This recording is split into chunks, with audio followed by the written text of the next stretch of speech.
All right, welcome and hello to the stream for anybody who's here. We've got a crisp 45 seconds to wait before the theme drops.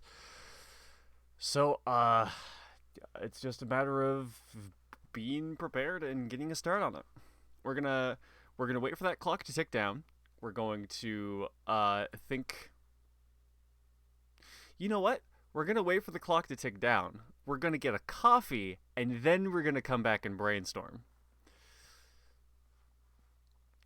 And all of that will be taking place in. I started that a little bit too soon.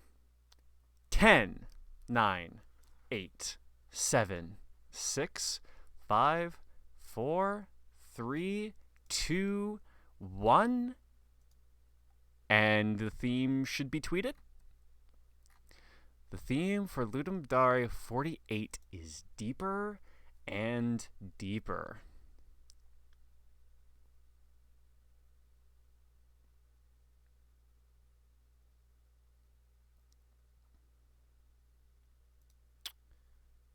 Okay. All right, I'm gonna let deeper and deeper kind of run through my head a little bit. I'm gonna pour myself a coffee, and when we get back, we're gonna start doing some design brainstorming, and then we'll get to coding this shit. So I will see you guys in a sec.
All right, I am back. So I took some time to get a coffee and think about the theme, which is deeper and deeper if you haven't heard yet. So I've been playing around with a couple ideas, and the few that I really like are trying to get to the bottom of the ocean and having to worry about elements like that. Maybe there's something coming from deep space, an asteroid that you have to drill into and explode, maybe an Eldritch horror. But I am also thinking of like maybe an interrogation, having to dig deeper and deeper for the truth. That could be like a PI sort of situation as well. The only question is, what route do I want to follow down? I'm going to take probably an hour to just design the game. I'm not going to worry about coding any specific elements. I'm just going to worry about the overall design because I've done that. I've done that for a lot of other game jams and it seems to work really well. Even though like the 48-hour time limit seems really small, it's still a great idea to take your time. So, you know what? While we start thinking about this, let's get a little bit of music going.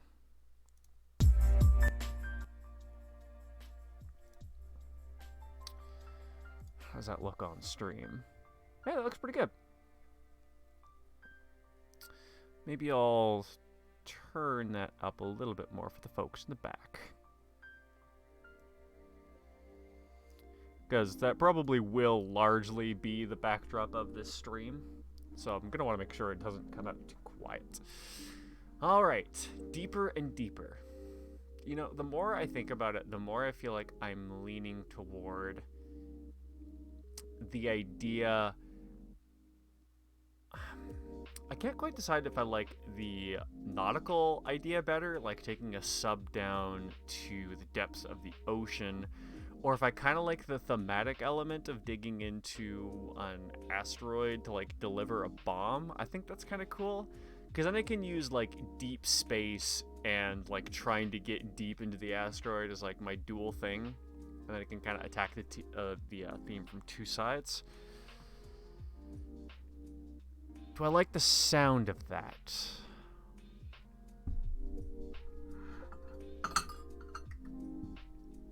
Because, you know, I'm actually starting to lean more toward the asteroid. I think that's a really cool idea.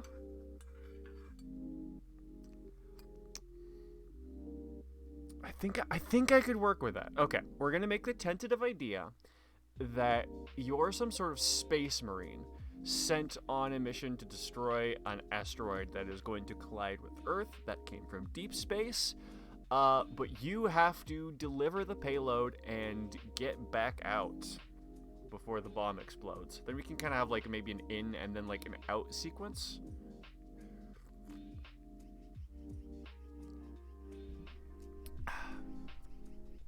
So what would that look like?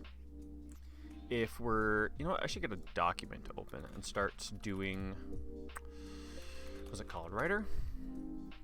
So I should start penciling in some possible, ooh, that really whites out my camera, whatever.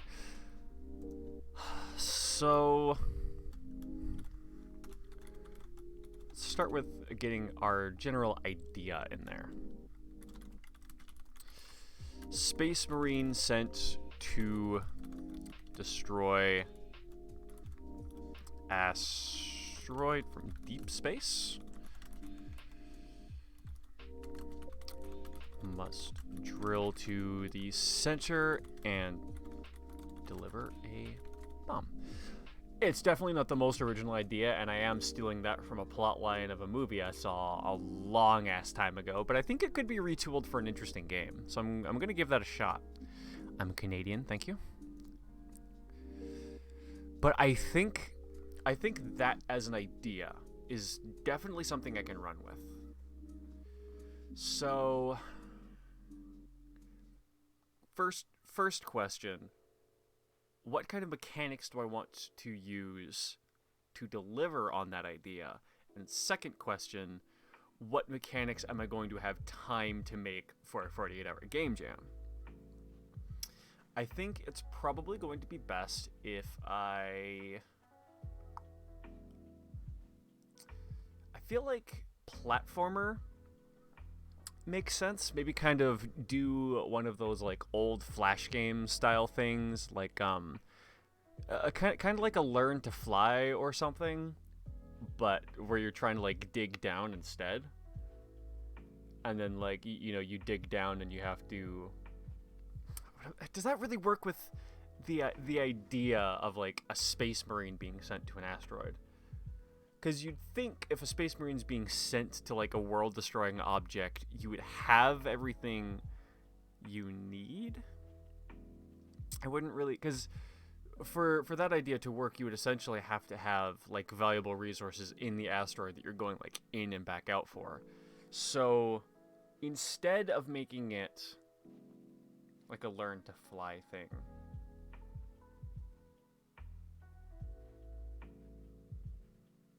because I'm wondering if I want to do something like Spelunky.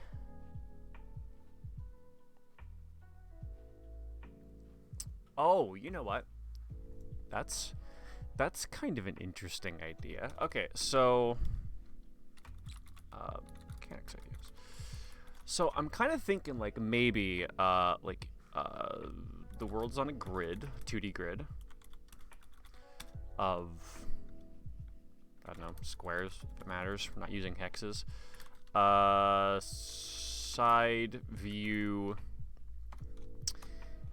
And I'm thinking like you're like a drill and you're trying to like get your way down, and it's sort of like an action puzzle thing where there's going to be a whole bunch of like tiles and certain different types of enemies that you're going to have to deal with in different ways to be able to get down to the center of the asteroid to blow it up the most effectively.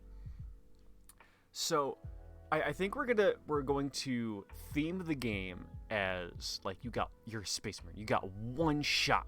You have one shot to get to the center of this asteroid, but there's a whole bunch of shit in this asteroid that nobody knew about. So you're going to be like trying to dig your way through paths, going through tiles, trying to take the least amount of damage possible. Maybe we'll do like a gas mechanic. Yeah, fuel might be a good idea, because that could give some second-to-second decision making that I feel like an experience like this could really use. It's going to be entirely dependent on its moment-to-moment decision making.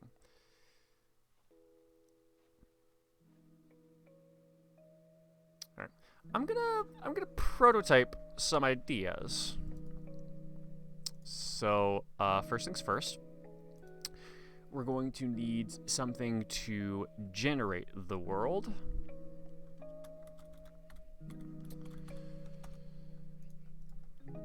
We're also going to need something to control our player, which I'll keep it simple, call it player controller. And I guess we're also going to need a class for each tile that we use. So real simply, I'm just going to set up some temporary things. Oh, and we're going to do this in 2D, but we're going to use 3D objects? Maybe. I'm not the best at sprite work, but I guess I have been doing mostly sprite work for my game jams. Well, we'll maybe use 2D, but I prefer 3D collisions, so I'm still going to keep this as 3D objects. Main camera, projection, orthographic. We'll do solid color for now.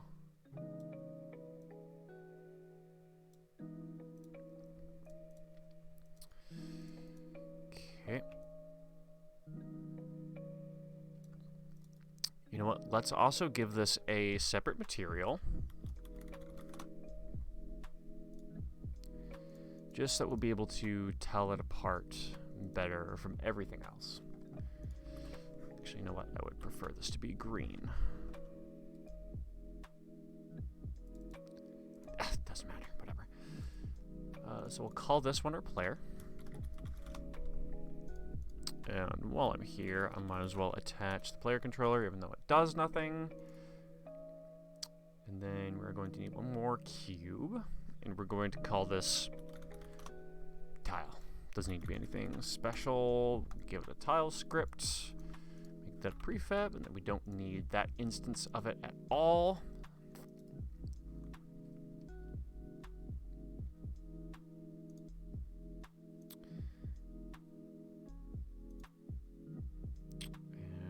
Then, I guess before I forget, I should also make sure that something has the world generation script attached to it. Otherwise, we're not going to be able to spawn anything. So I'm going to call this Izanagi, the Japanese god that created the world. Just my own personal thing. The thing that generates a world at runtime is called Izanagi. The thing that plays the music is called Jukebox. They may not be industry standard terms, but I enjoy them for my own projects. Okay, so I also want to get the world gen open. Player controller is not important right now. I just kind of wanted to placeholder that. Okay, so what we're going to need, first of all, I'm tempted to learn how matrices work. Maybe not this game jam. We'll do a list instead. Maybe I do want to do matrices. You know what? I'll do some research into that on my own time tonight after I get a prototype ready, and then I'll bring that knowledge with me into tomorrow morning when I attempt to make the quote-unquote like actual version of the game. But for now, we're going to make a list of tiles. We're going to call that world equals new list tiles, so we can go in correctly.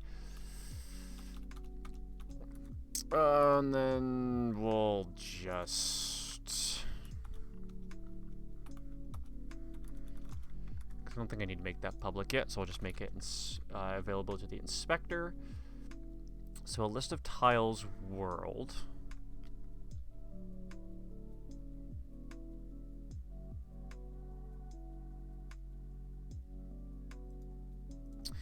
And then also, I suppose we're going to need a game object tile prefab, because we're going to use this to spawn the rest of them, I think, is the best idea. So on start, let's also make a vector2 world size.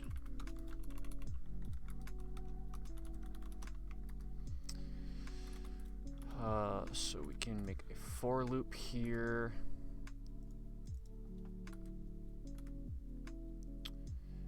For x is smaller than world size dot x. And then we're also going to need another for loop in here. And we're going to call this one y for world size dot y. Actually, oh no, we're going top to bottom instead of left to right. So in this case, it actually does make more it does make more sense to... Oh, no. What I'm about to say is actually the opposite of the way this is. We want it like this because then it will go through for each Y position, it'll do each X position, so we can build the world one line at a time downward. And I think that'll make the most sense, because then if I ever do figure out how to use a matrix later, then I could probably even start deleting by row. to help save on resources. Yeah? That makes sense? I think so. Let's run with it and see what happens. So we are going to say that, I guess, world dot add instantiate tile prefab, and then we're going to want to use the vector 3 position to set where we spawn it. So I'm going to call that a new vector 3 that's going to spawn at spot world size, or wait, no, at X, at Y, and at 0? Why don't you like that? Cannot convert, oh, right, because for us to use the vector 3, we also have to set a quaternion rotation. Because it doesn't matter, we're just going to use quaternion identity, which is basically just how you say that. What are you unhappy about? Cannot convert. Right. So after we instantiate it, we will get its top component. It's a hell of a line, but I both understand how it works, and that looks simple enough to me. I could break out that vector 3, and I could be getting the tile from somewhere else, but you know what? This all works, and it's perfectly readable by my eyes, so I don't really see any reason why I should spend too much time making that super good. So we'll give, oops.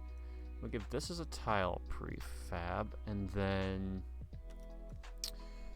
we should just be able to say something like 5 and 8 and hit start. Cool, there we go. That is a tile system right there.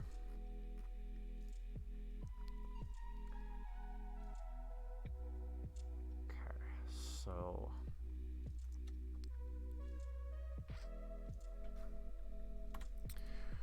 I'll do that so that we can start building them down, and then everything's just going to be easy. Cool. I can make something like that work, I think.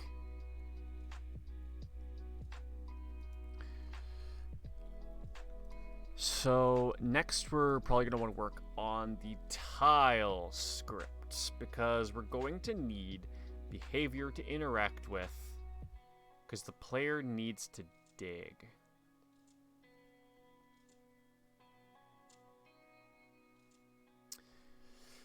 Now, I essentially have a few options here.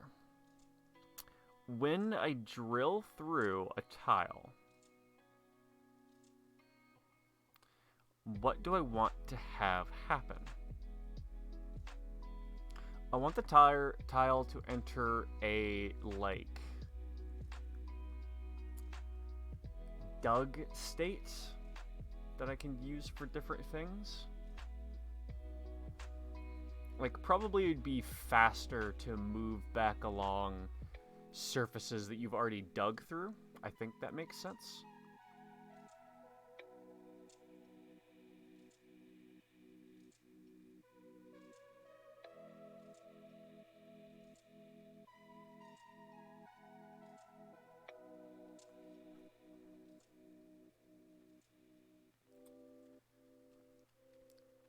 So I'm gonna need something like bool is dug.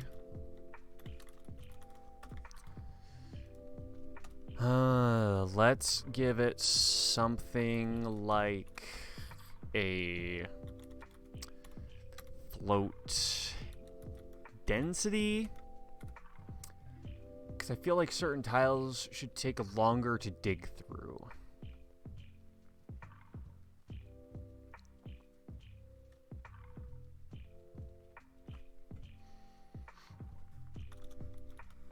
And then in update,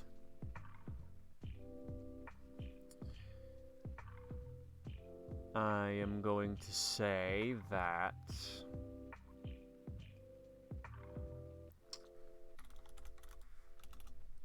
if is Doug. Oh, you know what I could do? Is that what I want to do? Not an update.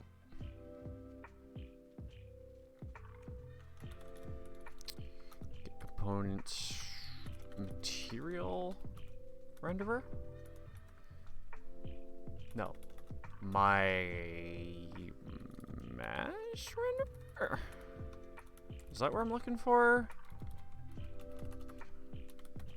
There we go.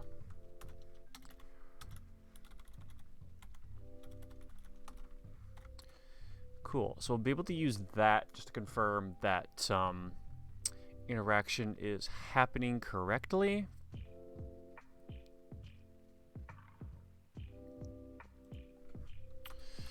But you know what I like the start of to do at the beginning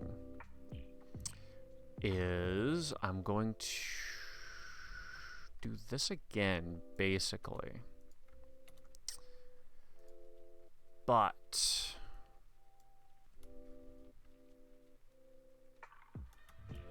can I do new color?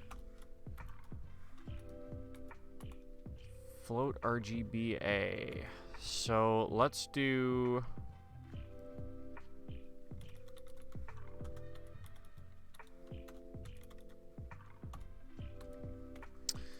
because I essentially want a grayscale that is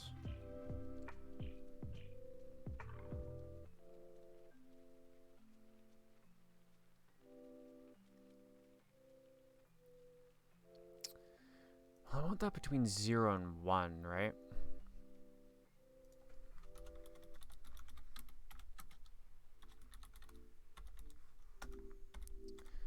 So that should allow us to spawn in a bunch of cubes that just look like random noise.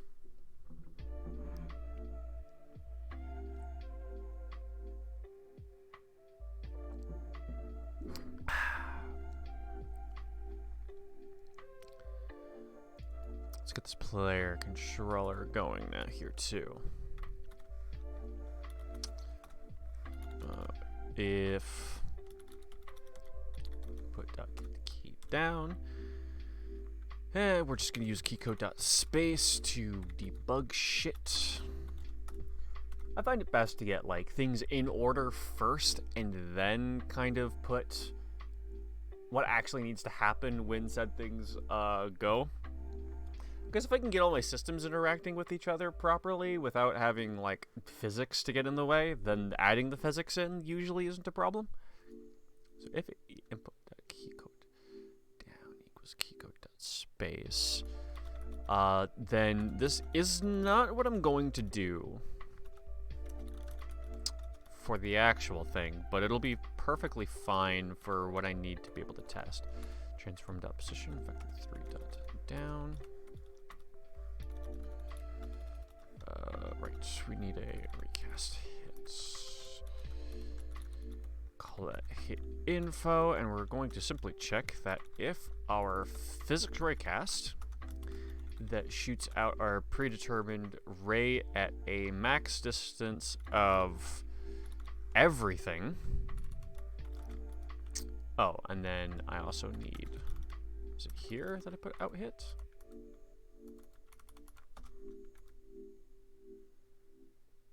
No. Goes there, and then the length goes here. Okay. If hit info dot collider dot get component tile, and we're gonna make this way cleaner a little later. This is just a rough and dirty way for me to make sure that what I've currently written does actually work.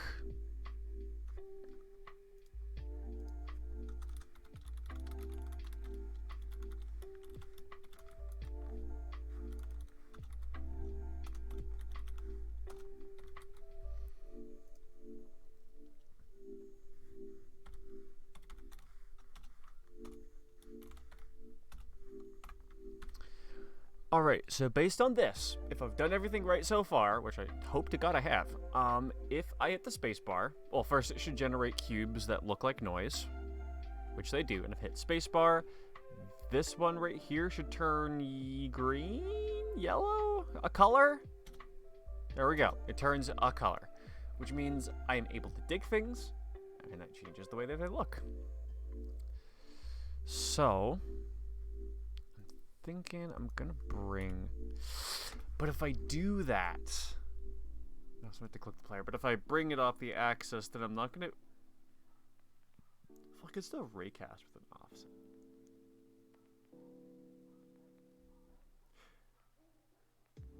I don't think I want to be raycasting. Not that way, anyways. Maybe from the front? Probably. I don't think that'd be too much of an issue.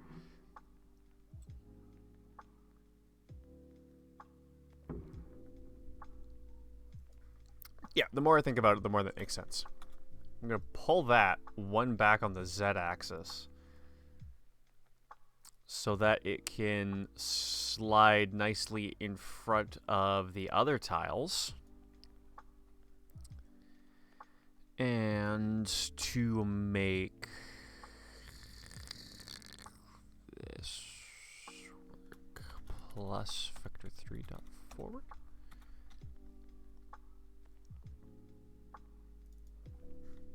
Or, no, we want, yeah, right?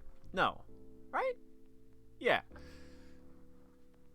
Well, you know what? We don't actually need any of that. So let's not worry about it. I have a bad habit of getting carried away with like temporary debug stuff. I think all of this I do still want though.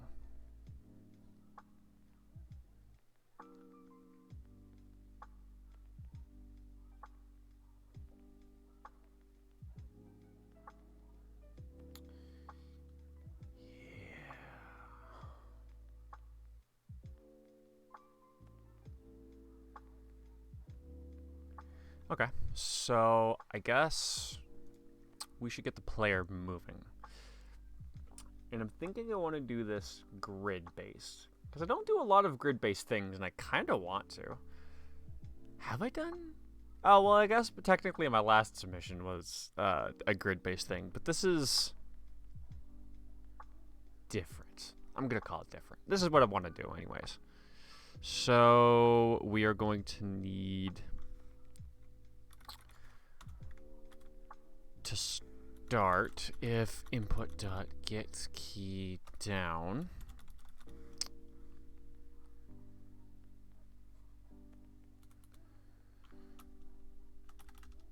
No, get axis.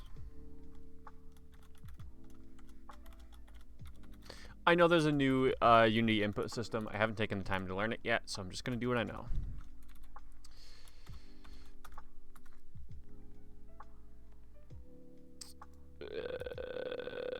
Oh, I shouldn't be ifing that, should I?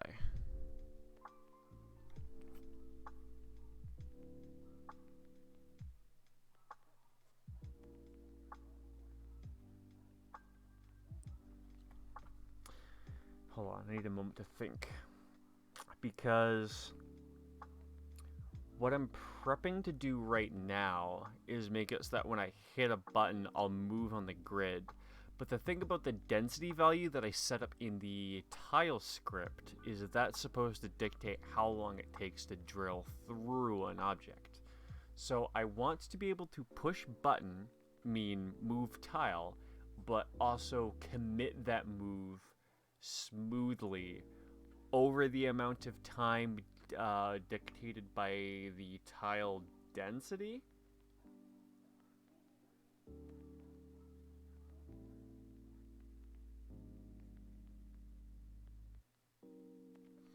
Oh, well, that's also a good idea. Is dog equals true, and then we can also set the density to 0, and that'll make it really easy for us to be able to like have it so paths we've already tread over are faster to go through than any other path, because any other path will have a density which will slow you down. So I was gonna do axes, But I think it might actually be simpler if I find each key code individually. Because up and down I need to handle differently from left and right anyways. So let's do input.get key down key code dot we'll use the arrows for now and then build out the control system if we have time later.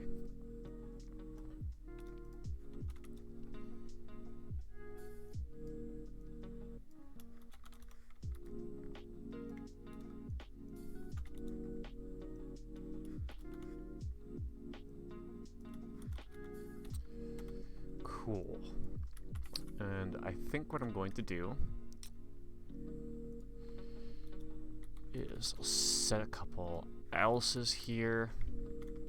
I don't know if I'm going to need that one actually, because I don't think I want the player to even have the ability to move upward. Because this is going to be a game with like a success state, but it's also going to be like a randomly generated single playthrough that you're trying to survive till the end to. I think is more or less what I'm going for. So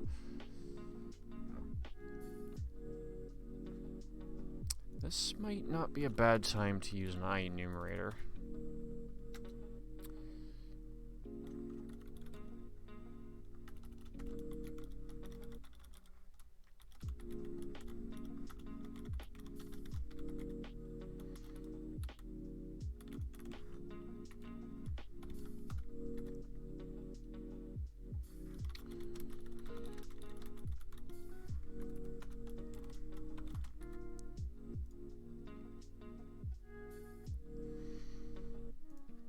So now we just need a way to detect the tile. So do I want to raycast? Yeah, why not?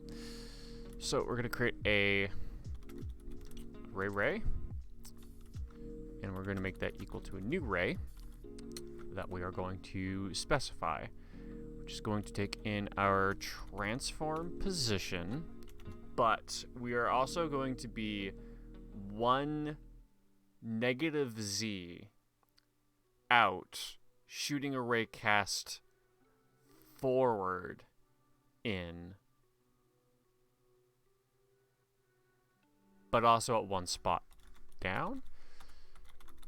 So I'll add a vector 3 down, and we'll shoot it at a vector 3 dot forward. So that should give us the correct ray that we need for moving downwards. And then we'll grab our raycast hidden foe, and we will check that raycast. Physics.raycast. Pass in that ray. Pass out our hidden foe so we can use it in the if statement below, and not a layer mask, a distance.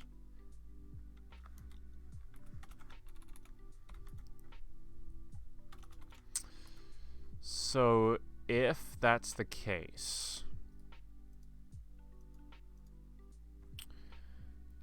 then we're also going to need a tile.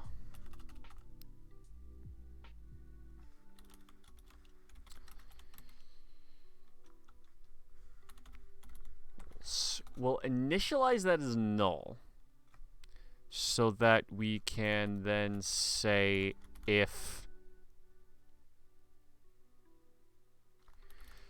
hiddenfo.collider. I should be able to do this, right? Without causing any weird issues. Collider.getComponentTile. And then we'll say if new tile. Do I need to specify not null? Don't. Cool. So if we hit something, bam, we will try to get a tile component out of it. And this basically just means, like, if this variable isn't null, then you can run the next code, which we are going to want to be... Well, I guess if I'm passing in a tile anyway, I don't actually need to throw in the density. So we can do dig through tile, new tile, and then we will return a new wait for seconds at time of tile dot.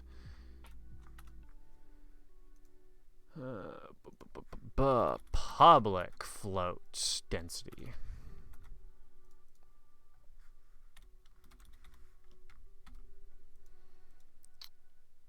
Yield return new wait for seconds density, and then after that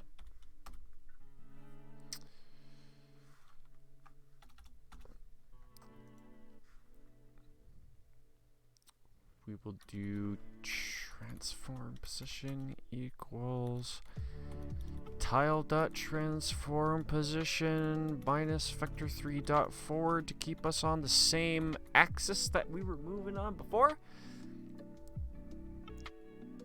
So if I've done all that right, I should be able to move down past blocks. Oh, you know what? That won't quite work because boop, boop.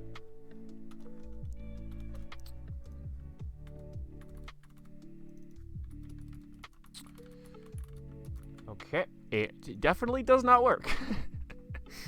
Let's see. Oh, right. You can't call an IEnumerator. You have to say start co-routine and then pass in the IEnumerator for that.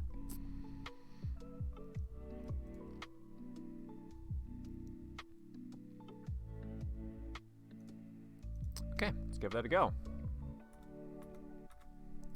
Right.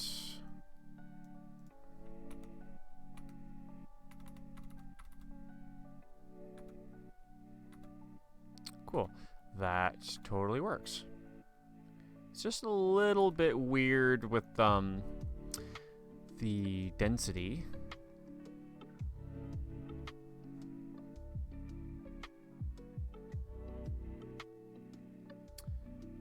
I am simply just trying to think of how I'd smooth that.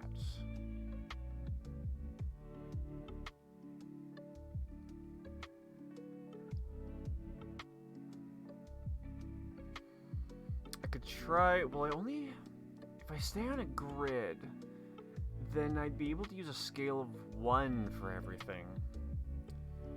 So I would know that density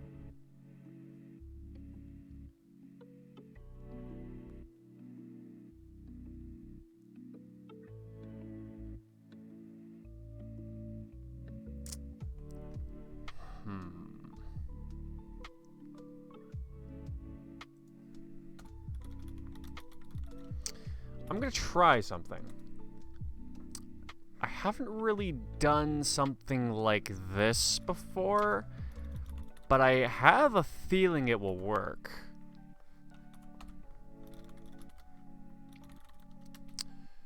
Let's see, let's do an IEnumerator while loop to keep a separate timer going. So while timer is bigger than tile.density, so that density can be the amount of time in seconds it takes to move through a block. And then that's where we're going to throw these in.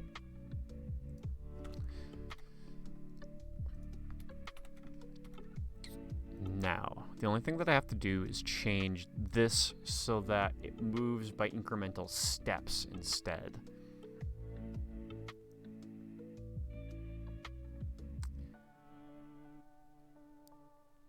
So let's do vector3.lerp And we're going to go from transform.position, where we are, to that new spot. And as a float, we are going to take in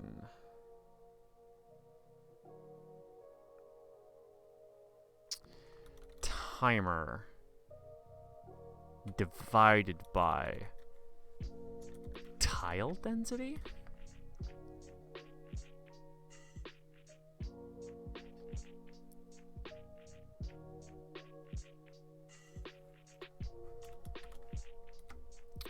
Oh, and you know what? Before I before I create an infinite loop, plus equals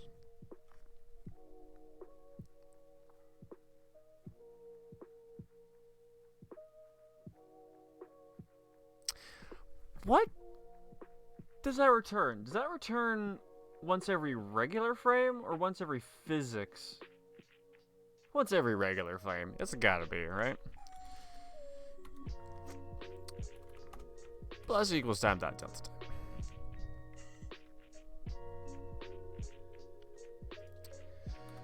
Make sure we save what little progress we've done, just in case this crashes.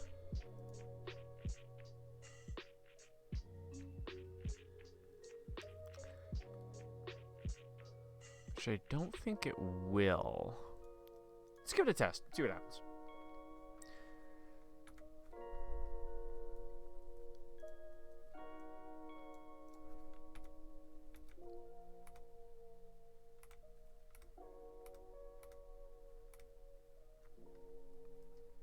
Works pretty well, actually.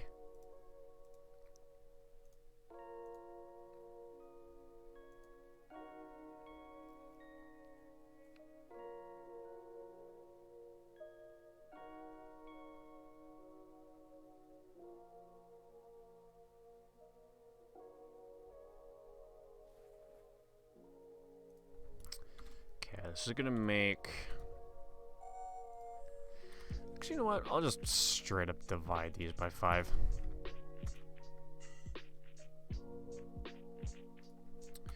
You know what? We're also going to do serialize.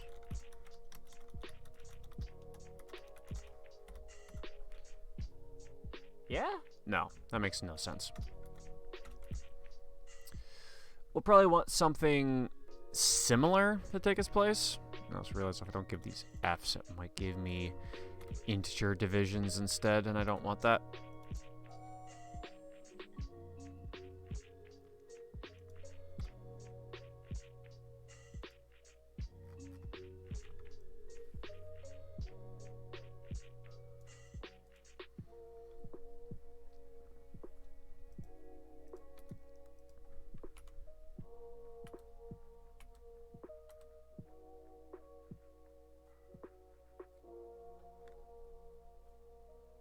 That was kind of weird.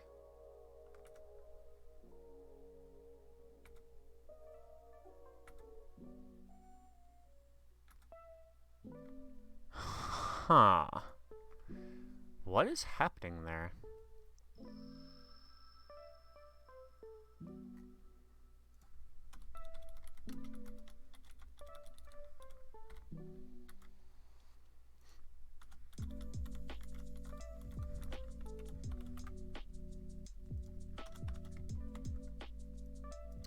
I should still keep that here.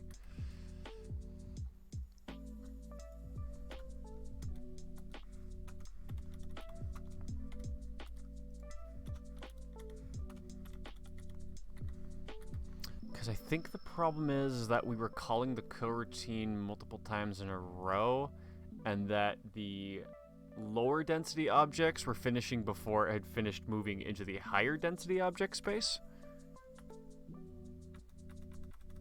Oh, right, because of linear.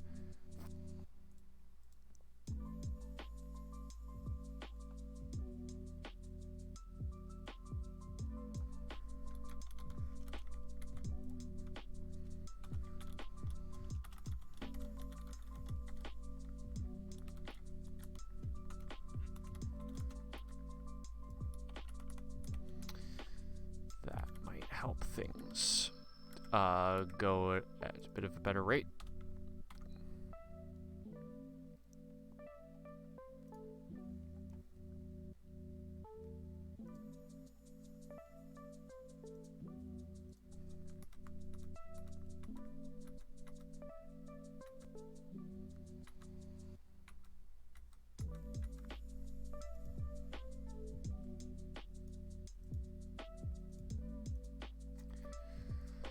Okay, let's serialize that and kind of watch what's going on there.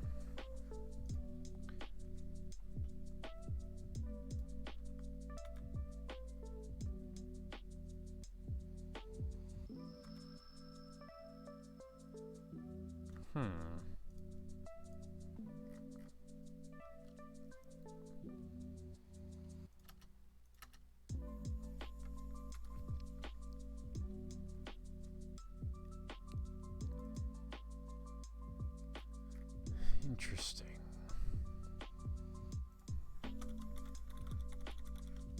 It's pretty early in the day to already be having some kind of bug.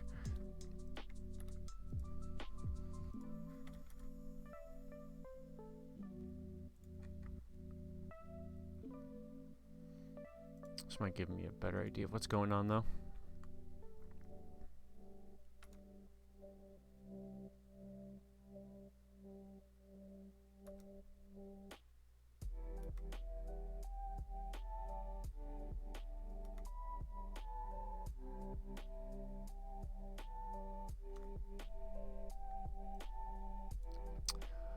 Oh, you know what? I see what the problem is. I need to keep a reference to the tile that I'm on.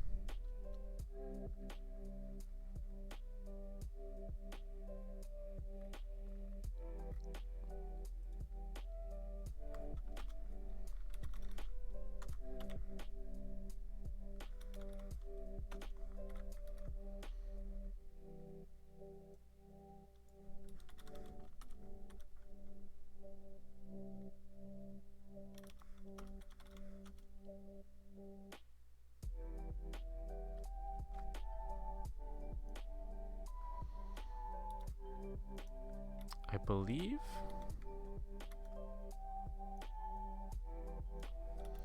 You know what? I could probably pull this out of here and then just put this over here, right? Up, forward, forward, forward.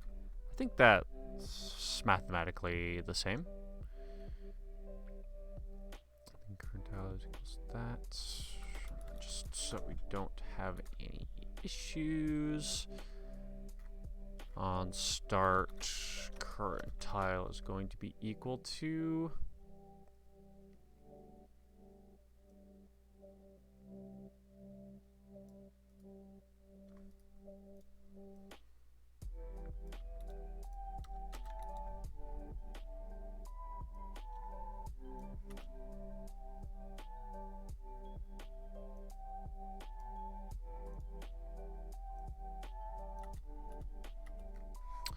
you know what?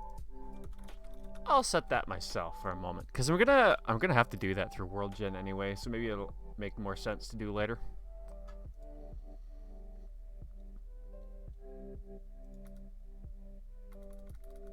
Right, it needs a tile.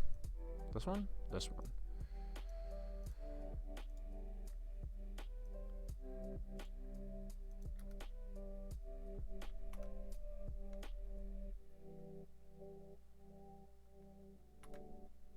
There we go. That looks a little better.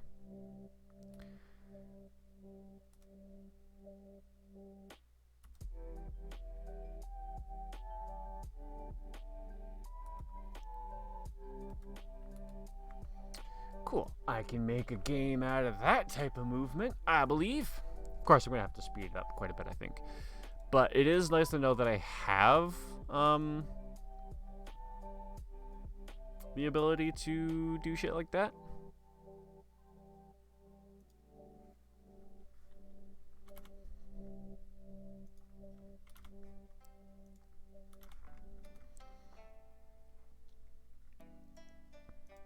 Here's the thing, though. Shouldn't it be... No, I guess not. Tile dot, dig? So, that should give me green tiles as I go across them, right?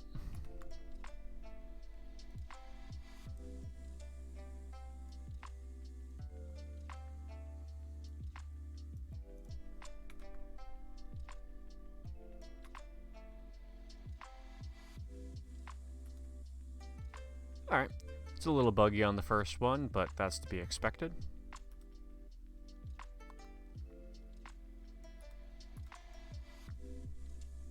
Yeah, I'd say that works pretty damn well. And we're an hour in, and we've got our base mechanic at its basic first stage of completion. I'm just gonna steal this until I can clean it up later. So instead of down, we're gonna do left. And instead of down, we're gonna do right. Do I need to do anything else? Doesn't look like it. Well, if that's the case, actually, then I don't need that.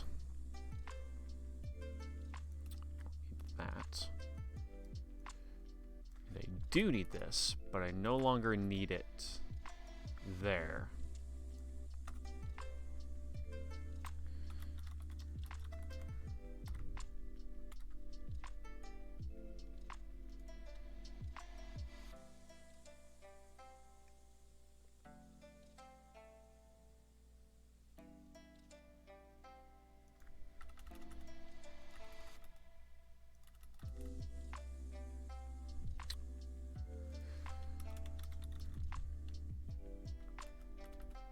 Can I have a crit null?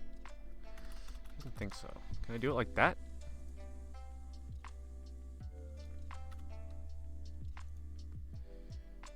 Ray does not exist in that context still. It looks like I've bracketed correctly.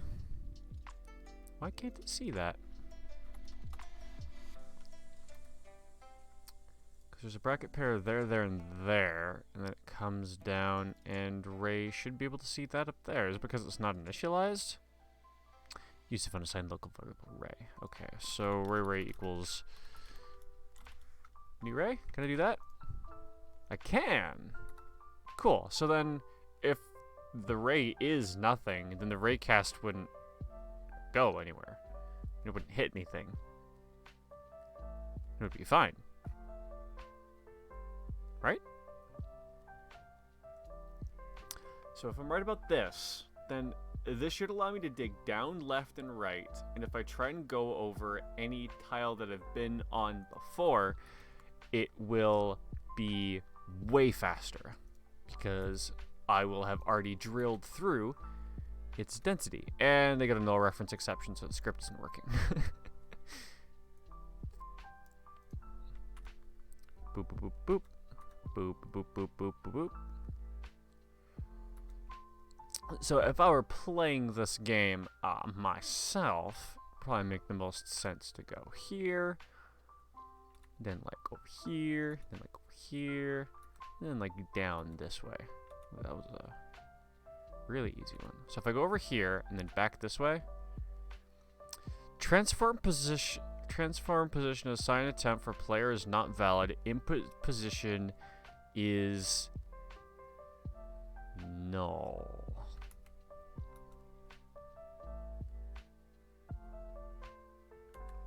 Okay. Does it also do that if I go to the right?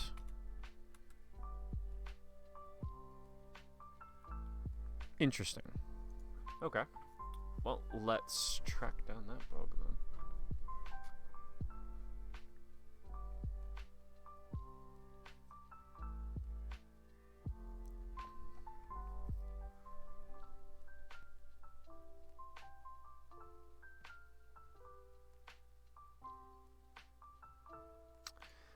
Oh, because I'm dividing by 0, perhaps? Besides, I don't want it at literally 0, so I'd probably want to set it to something like 0.1f anyway. Even though I actually have a feeling like that's going to still be way too fast. But I would like to see it working at all. Diggy hole, I dig a hole.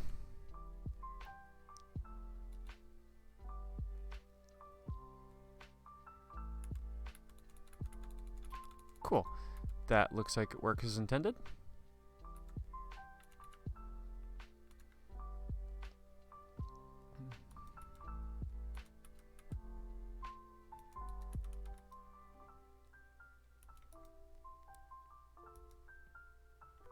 Cool. I actually really like the way this is working so far. The numbers are going to have to be tweaked a lot to make it feel nice, but I'm liking the functionality that I have out of a system this bare bones.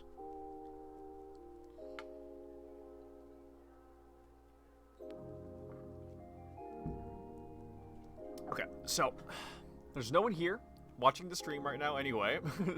If there's anybody watching this on the VOD and my YouTube channel, leave a sub if you feel like it. It's free and it really helps me out, especially as a small channel that gets absolutely no traffic at all. If you like what I do and want to see more, you might as well. But right now, because I've been working at this for about an hour, and I've kind of gotten to... I'm not going to say the extent of what I've planned out so far, but I don't really have a solid plan on how I'm going to... on exactly what direction I want to move in to progress the way to get to where I want to get to. So I'm going to take maybe 5-10 minutes.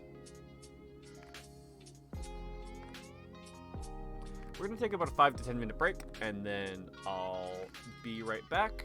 I'm going to give things some thought, maybe grab a snack, grab a drink. I've been talking about it this way too long. I'll see you guys in a sec.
my god, I've been muted for so long. Alright, well, I don't remember anything I was talking about, but I was coding it, so you probably saw. What I'm currently thinking about is if I change my world generation to instead be basically, I'm thinking of doing a public class.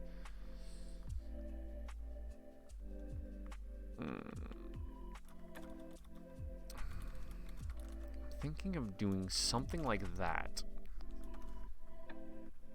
Wait. I'm not supposed to use a constructor in that type of circumstance. Because if I can do this and then have that hold in a list of tile. The more I think about this, the more I think it's actually the thing that I want to do. So we're going to take in a list of tile.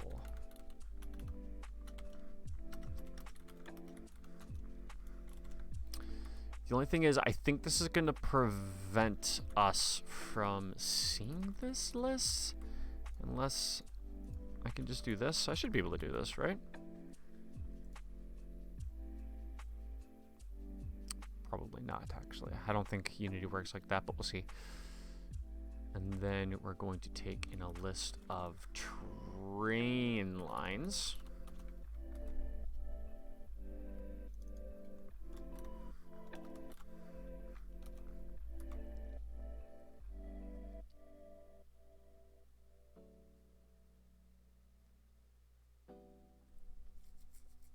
And then this is going to take a little bit of rewriting.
How do I not fuck myself up way down the line? Oh, hey, you need to add a bracket at the end of the thingy right now, you know? Yeah, that's not currently the issue. I'm trying to change this variable to work with this one, and I'm trying to think it through. Because I'm going to want to be able to adjust basically what the bottom of that list is. I think that'll be okay. But I want to spawn. So actually, I think I do need that for loop. Because I do still need to spawn once for every X. But I think what I just need to do instead is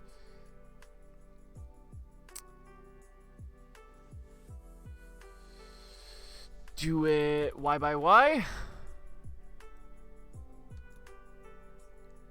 This is all confusion to me. What are you doing? I am making a game for the Ludum 48. The theme is Deeper and Deeper. I'd show you what I have right now if it would compile. But essentially what I'm thinking of doing is like, you're a space marine with like a drill spaceship trying to get to the center of an asteroid that's going to blow up the Earth up and blow it up first. So I'm currently working on world generation stuff so I can get like a 2D tile array, basically. And I want to make sure that I can update it on the fly so I don't just have like a million things in it by the time that like you're finished with the game. So we'll see how that goes. Because for every Y, I need to make a line of prefabs. So I need to add to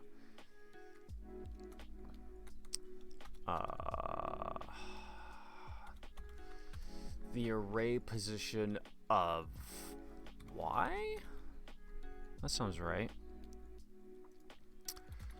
And then I get that. And I think it should work.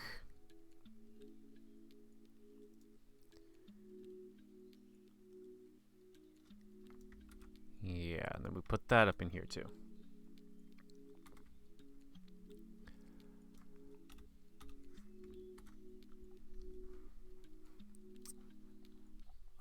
No, I think we need to just do the same thing there.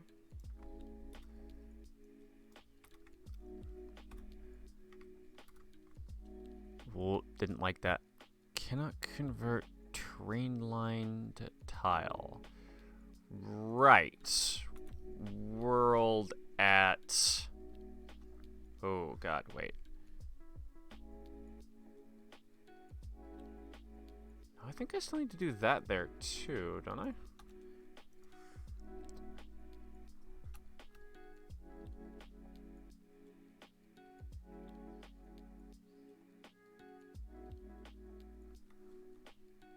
No, that doesn't make any sense. What am I trying to do?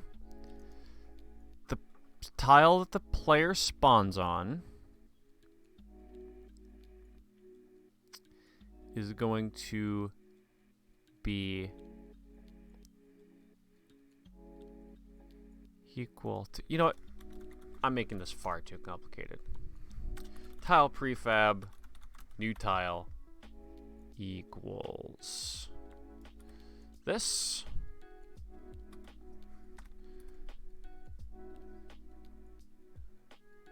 Isn't that? Oh, wait. I need that. And then we will add the new tile there.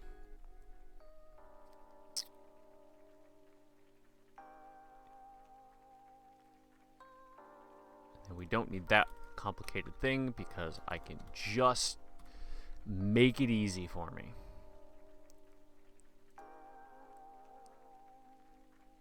I think I can test that.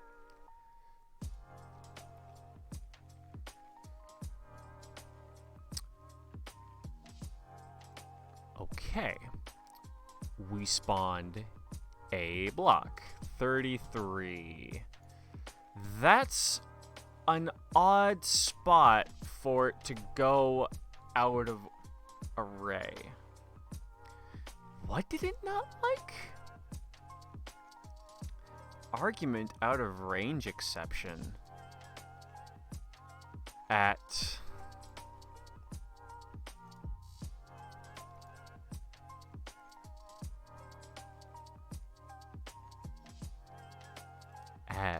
what?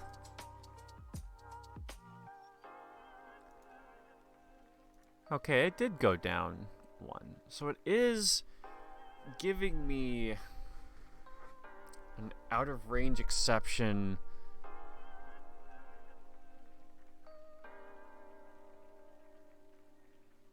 But for what? The only thing that I'm actually ever finding by its position is that, right? I don't think I have any square brackets anywhere else. So, have fun. I'm gonna go lurk. Sounds good. I'll see you later. 'Cause I need to figure out. But I don't see where that would be an issue.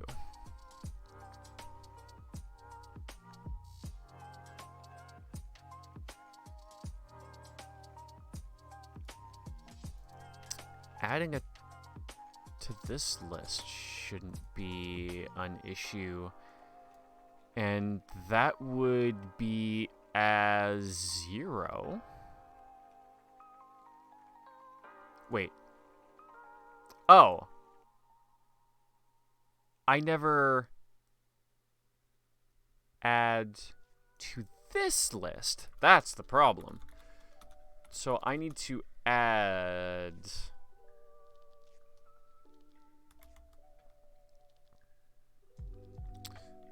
What is it? Just going to be a new terrain line?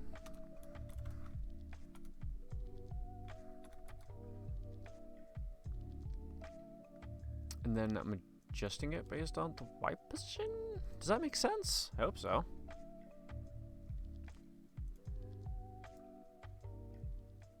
Bam, there we go. That was looking better. And I can still dig. The first one still doesn't turn green for some reason. Probably because I'm not calling is dug on it. So I could probably do that pretty easily. Seems to be working pretty well.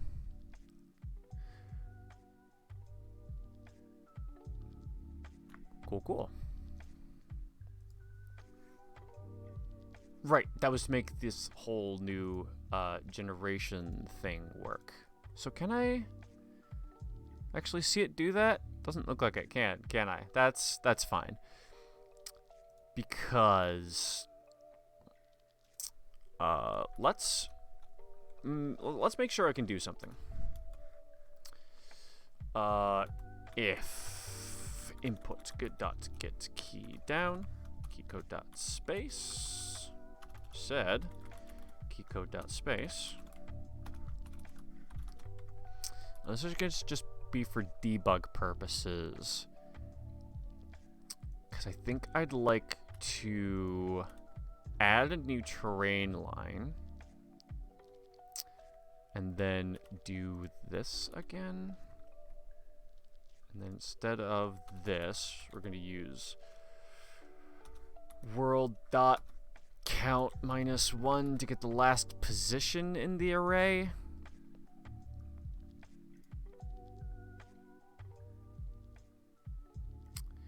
Where does this come in?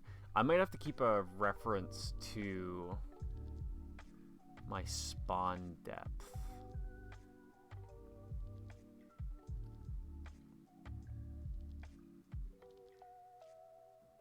Yeah, because even if I have the list be empty, I feel like that might cause issues if I'm just...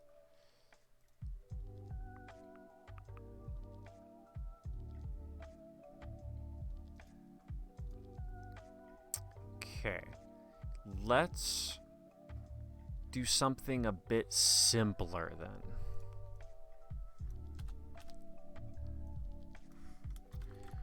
What if I do world dot remove at 0, and then for each tile in world 0 dot line? Yeah. For each of those, tile dot scheme object dot destroy, and then a game object. There we go. So if I've set this up right, every time I press space, I should be able to just delete an entire section out of this game, which is going to be helpful because I'm going to want the whole thing to be like constantly scrolling up. So that's going to help me save massively on any memory issues I might come across. And that means this game will run as smooth as butter all the time. So I can come down here.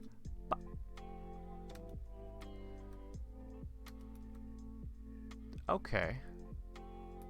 So maybe it's not the player that's actually having a weird thing with the first terrain line. Maybe it's just the first terrain line is actually weird.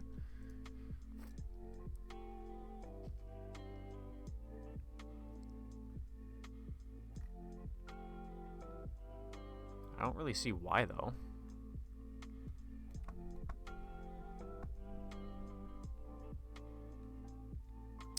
Why does the first one not count? Well, if that's a bug that we just leave, like, way the fuck up there, that the player never gets the chance to see, I mean, that might be acceptable. If it doesn't ever end up causing any issues, then it never causes any issues, you know?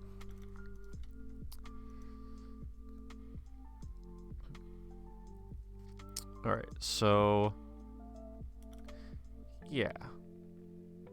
Because then I can use this... Because then I can use the X and Y components to kind of be... maybe like a culling field of sort. The Y for sure. I think I'm going to keep all my X loaded.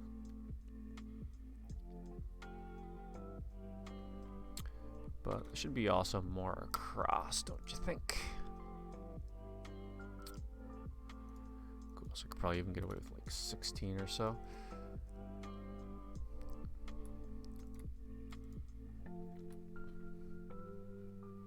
Cool, so we now have the ability to dig. We're going to want to change up that noise variation, though. I'm not sure if we want to do purlin or not. But, I mean, so far this does seem to really work.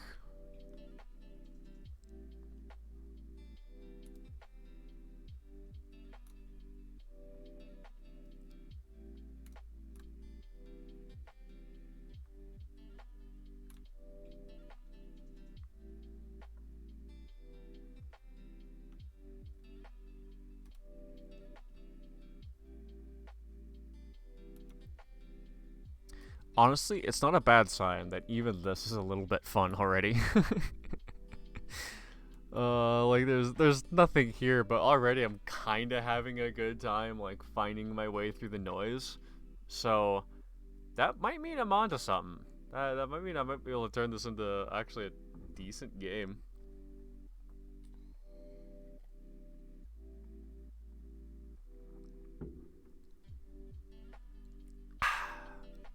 Okay.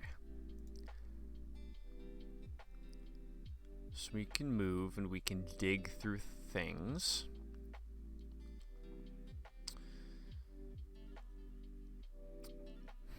No, I'm gonna do the hardcore world generation stuff on a different day. That's because once I start fiddling with the world generation system, I'm not going to have a base that I can test things on for mechanic purposes. So I think I want to leave that the way it is. And maybe try working on things that I want to put in the generation. Because if it's just density, that's going to be no fun. Right, fuel. Do we want to try fuel? Right, because then not only are you trying to go as much down as possible, but you're also trying to not run out of fuel at the same time.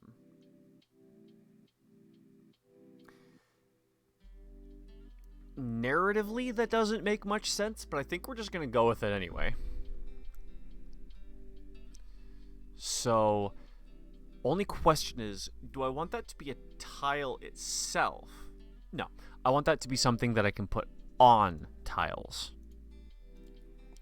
There should be tiles with density that can also have a thing in them, and I think that's a better way to do it. So I'm going to create a pickup class to handle shit like that. And a temporary sphere.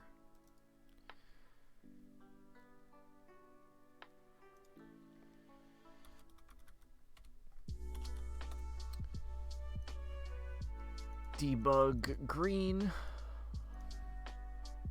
And actually, you know what? I want my player to be green. The pickup can be yellow.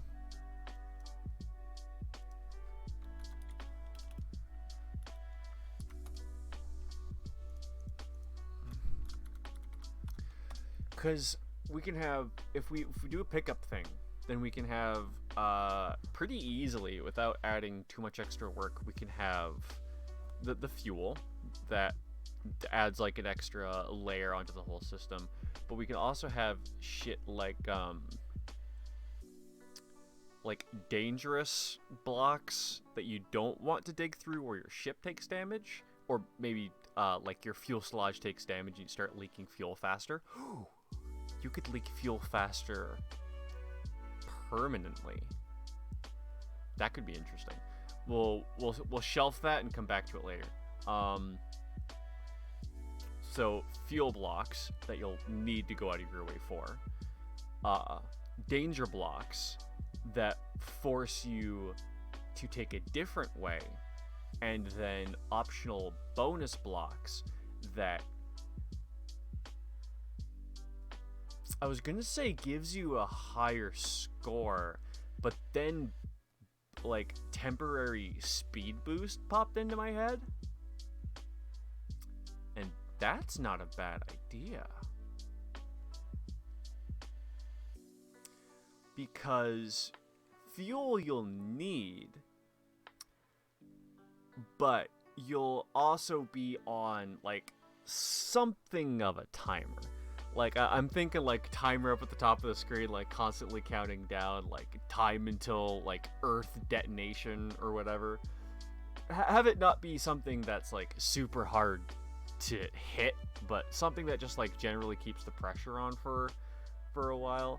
And then if there are, like, bonus speed things as well, then like going a little bit out of your way for a temporary speed increase if like there's a wall of really dense objects around.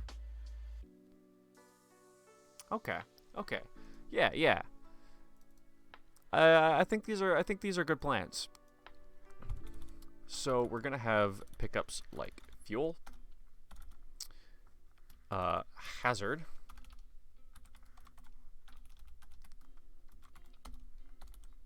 and speed. And you know what? Fuck it. Why not one for score too? Like that's just for the tryhards who want numbers, you know? I'll appeal to them as well. Might as well.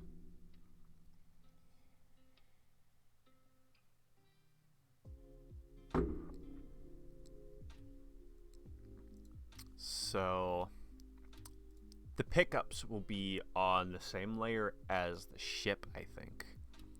Then we'll make these trigger Sorry, I couldn't remember what my mute button was. Apologies. So let's throw that down there.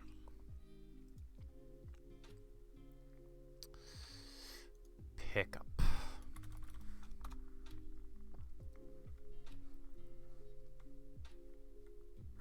You know what, I was gonna make it go to Z, but I don't have to validate that in this script because I'm going to be spawning it on the grid?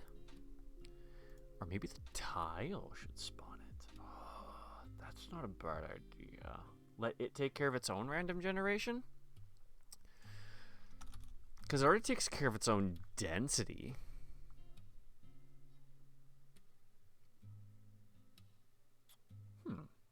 I just had an interesting idea of how to smooth out the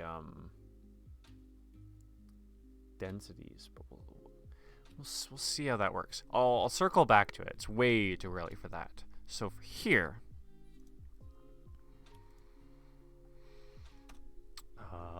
let's make an enum. Public enum pick up type. We're gonna have none, fuel, hazard, Hazard will go at the bottom. Speed. Score. I have a public pickup type. Pickup. And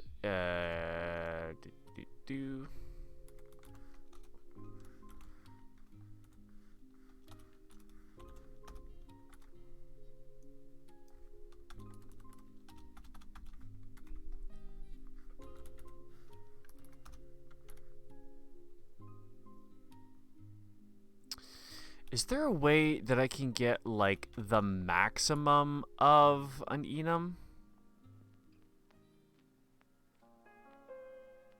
Like, what would be the highest thing in its range? I don't know if I can.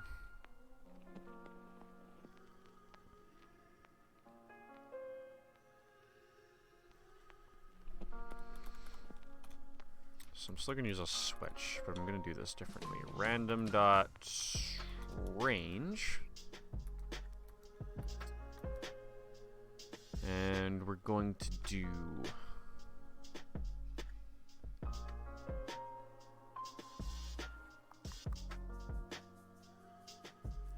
Or do I want these to be percent chances? You know what? We're going to do it like that instead. We are going to make float rand equals random dot value times 100. That will give us something between 0 and 100. That is a floating point number. And then based on that, we'll say, yeah, we'll do ifs. If rand is smaller than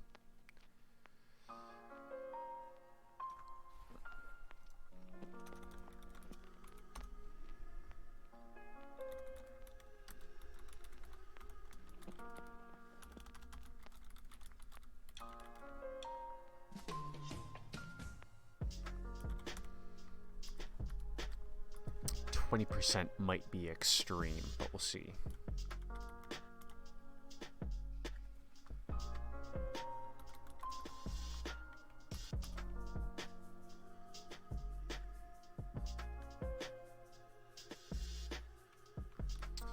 Or wait, I could just say...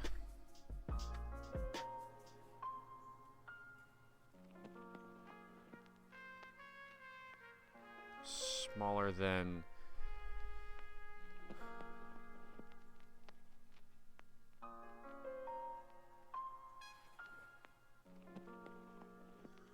yeah, if it's smaller than that chance... yeah, that works. Then we are going to spawn a random thing.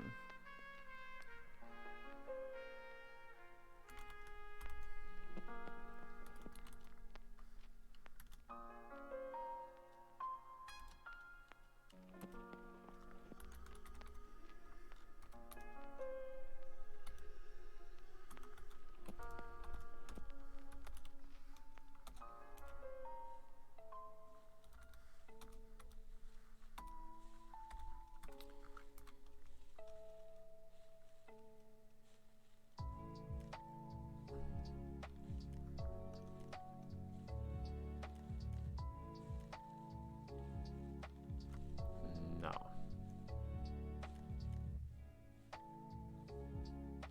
Maybe that's why I wanted to do it like that. Because if I do 100 minus pickup spawn chance... and then else them out? Or just like stack them vertically even. But I should else.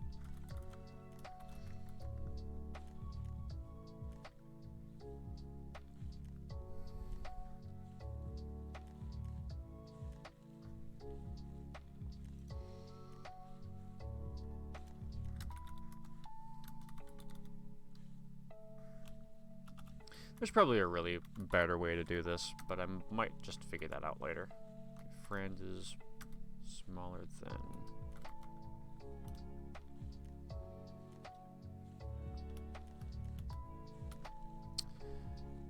Yeah, you know what? I'll do that when I get around to making the whole thing more efficient. For now, it's magic numbers.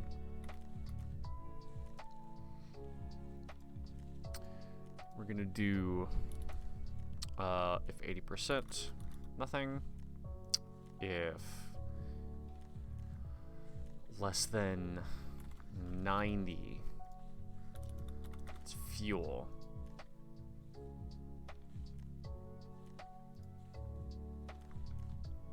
Wait, what? 60 is nothing. 75 is hazard.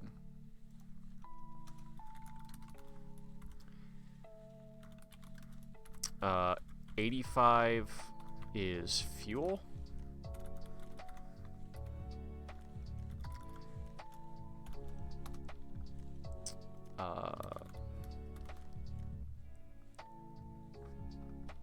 No, you know what? 90 is fuel.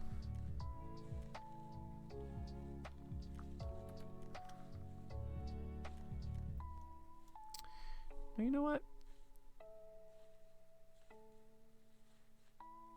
Yeah. And then we'll do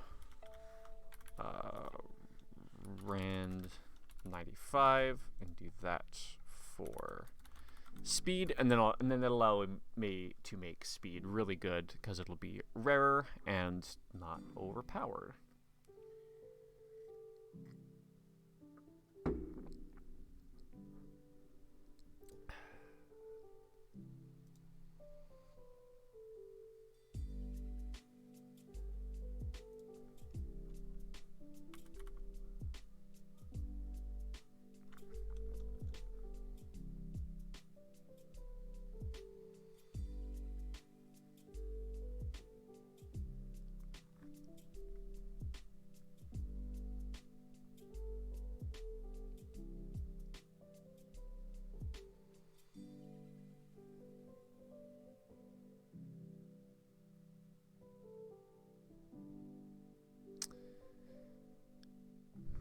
No, 50, 65, 80, 85 else score. Yeah.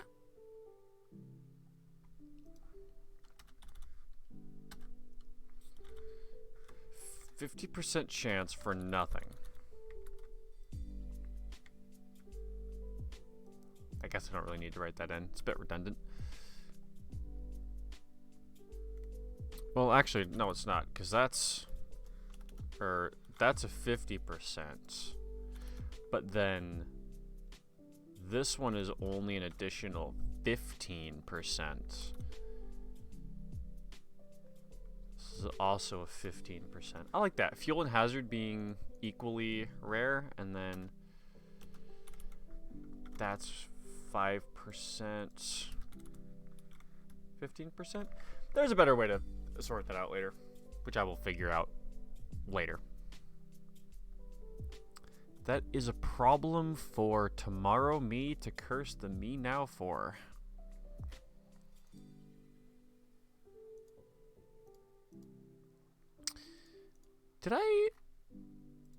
Nothing's going to happen if I try and test that. So, you know what? We can at least set the type. Pick up type.none.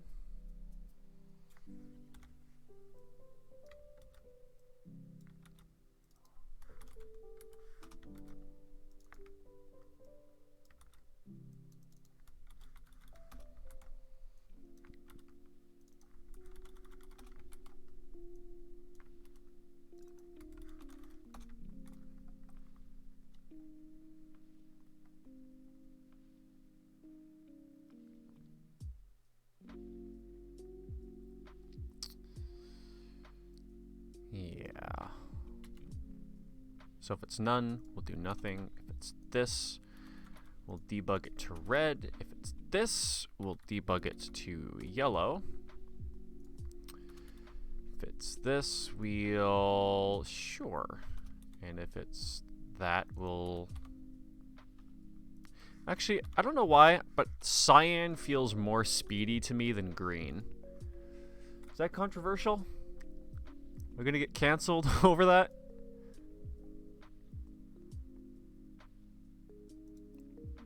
Because that'll do shit, right? Let's try it out.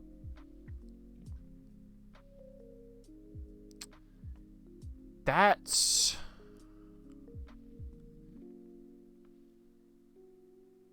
too many things. Yellow was fuel, right? Yeah, there's a lot of fuel. Okay. So we're going to turn the spawn rates for the shit way the fuck down.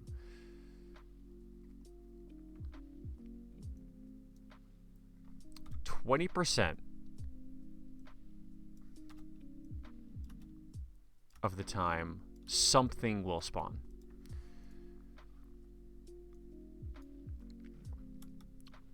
5% of the time, it's a hazard.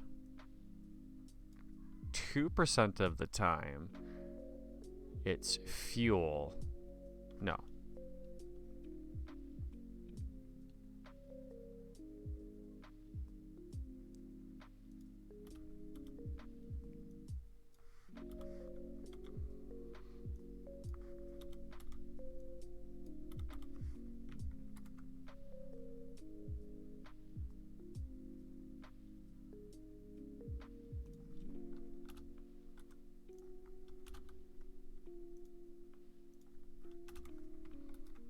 Let's try that.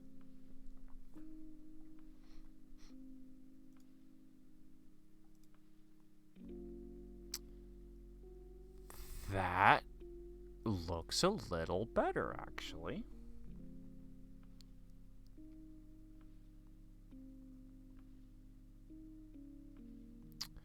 That doesn't look too bad.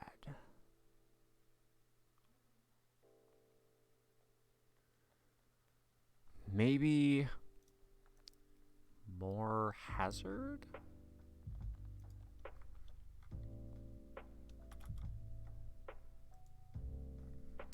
What does 10% hazard look like?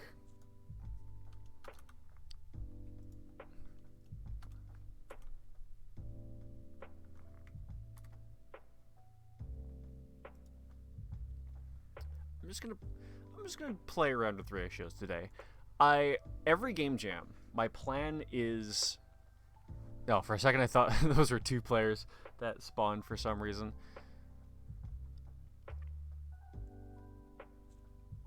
Actually, you know what? That's not a bad distribution. It looks like there's like a lot of green. Green is just score, which is for bonus points. So I think it's fine if there's a lot of those and a lot of hazards, because hazards are going to make the decision making a little more interesting. Because what I'm thinking is like the way it is now, the light squares take less time to dig through than the darker squares. But I'm also thinking that I forgot what I was thinking, and I'd hope I'd remember by the time I got to this part of the sentence, but I really didn't.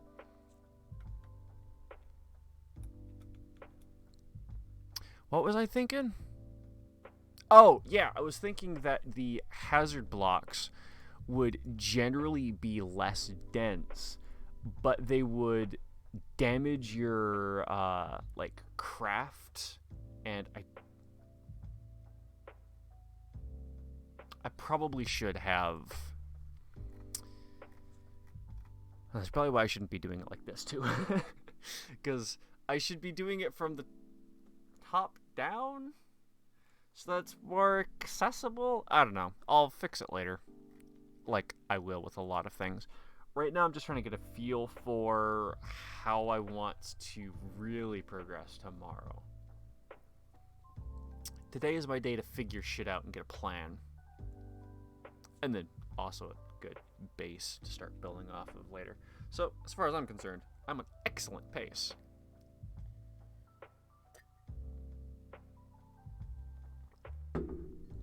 You know what? I want to take a small break. So, why don't we go over to the Ludum Dare Jam page and see what some other people are up to. Happy Death bullying game in progress. Don't you hate it when the bully becomes a criminal? As a clever nerd, you must investigate while you survive your last week in high school. I don't see the tie to the theme deeper and deeper, or whatever it was. What was the theme exactly? Did they post that somewhere? Flake. Pending titles. We made some progress. Got basic players controlled down. Got a game plan in mind. Cool. Sounds like they're about where we are. Concept down. Implementation to go. Deeper and deeper. Yeah. That might be an interesting team of 5.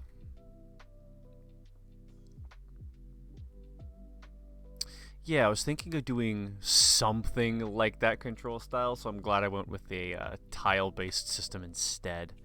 And there's the there's the submarine ocean game that I was thinking of maybe doing. Going to make a strategy game. That's actually not a bad hook. I think that has potential.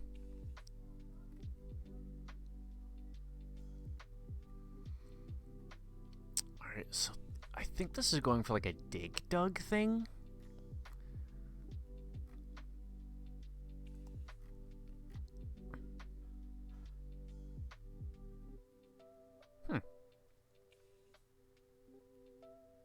That's kind of interesting.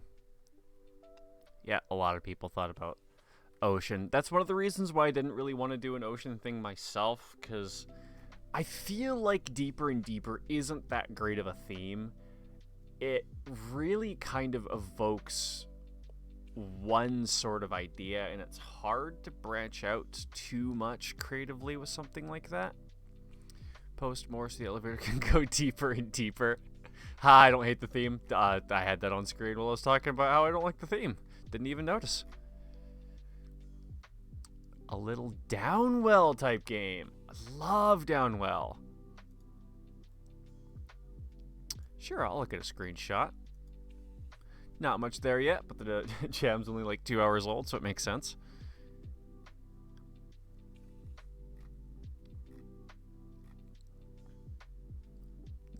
That's not bad.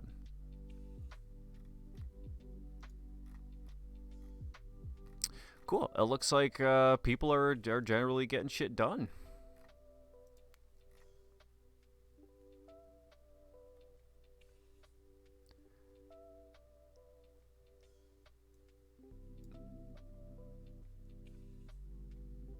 I didn't know that was allowed. We got another fellow Twitch goer.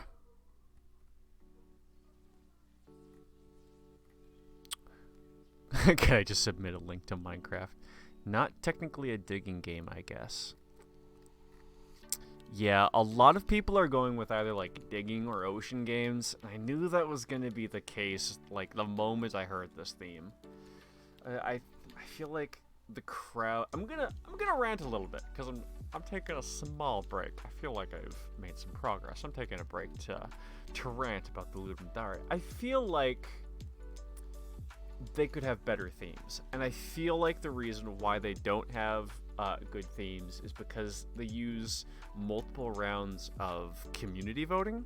And I mean, usually that's a great idea, but the thing is, with Game Jam themes, what I found from experience is that if you have a voting system for themes, people tend, majority anyway, the majority of people tend to vote for themes that immediately give them a game idea. But the problem with that is that if you're getting a theme that immediately pops an idea into your head, that theme probably is also popping very similar things into a lot of other people's heads. And then, people are like, oh, I think I know how I could make a game about that. Upvote. And you know what? That makes sense. Not everyone is as versed in game development as I am, so, I get it. But at the same time, I think it would be really fun for a game jam to really go out there with its themes. Let them play off of, really odd... I don't know, something more creative. I'm sure I could come up with an example if I was forced to, but I think the community curated, multi-tiered voting thing really helps bring a lot of more generic themes to the top. And that doesn't make this less fun, it just makes the games less diverse, which for me makes playing a lot of games less interesting, because you'll see the same very similar motif popping in time and time again. And you know what? I feel like a better theme could just make for a more interesting jam, and it usually does. When I see a theme where that promotes kind of a singular mindset, what are you gonna do?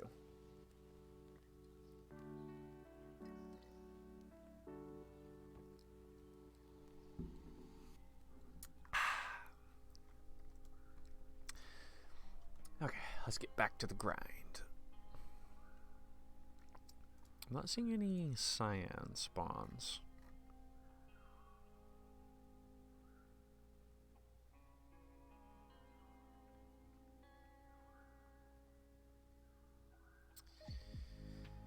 And I should technically be seeing that more often than... Nope, that is not the case at all.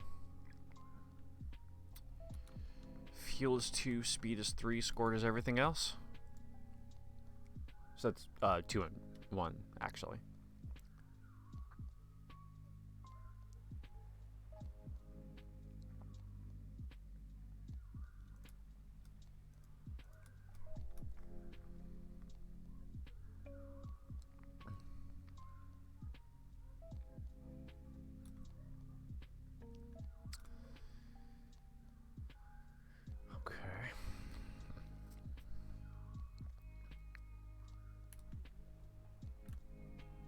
Yeah, I'm gonna have to change up those density values.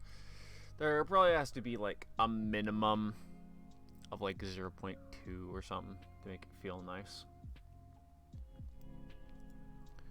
In fact, let's try it.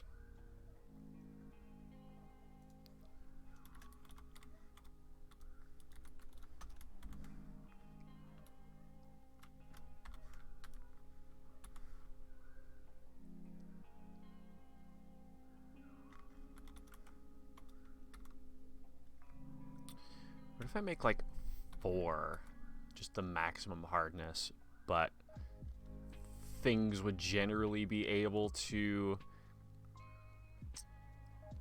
Well, there's a little bit of extra room at the top of the amount to make the hardest hardness kind of more common, if that makes any sense.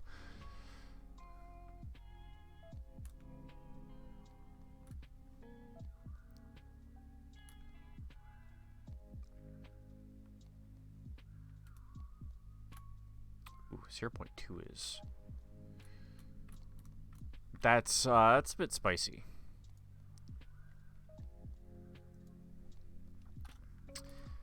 .5, a good number. I kind of thought that would be too much.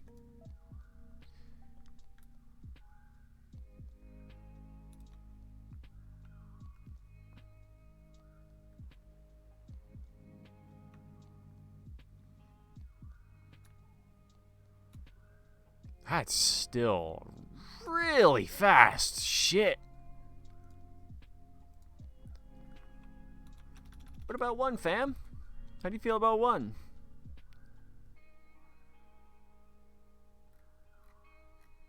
Oh. I'm not even affecting anything. This is the value I should be playing with. Because the one I was doing up there was just like the general spawn.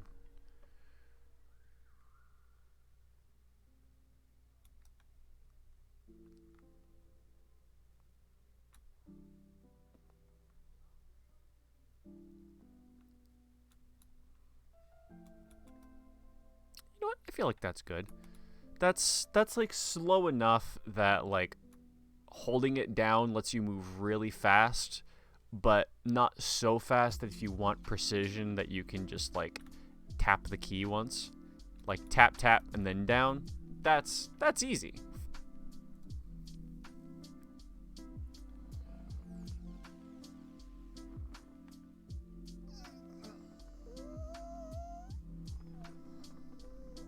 Oh. The first of the many big game jam stretches.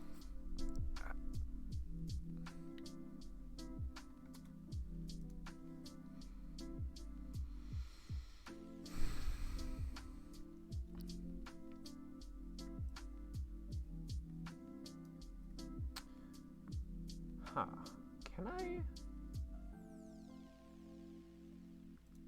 Well, I'll figure that out later. What is it that I want to do? I suppose I could actually get these pickups going instead of using these.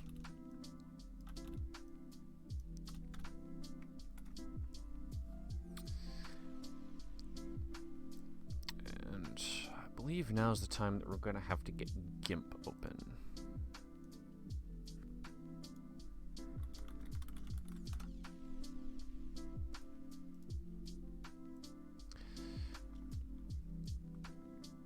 I feel like doing a 16 by 16 art style for the pickups. We'll see if that's too small.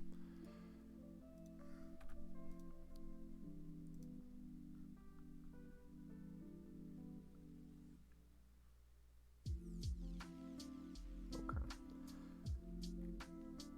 Just looking at some gas cans as a reference image.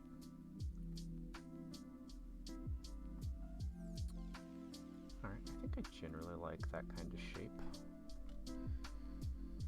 So let's see. Let's get a...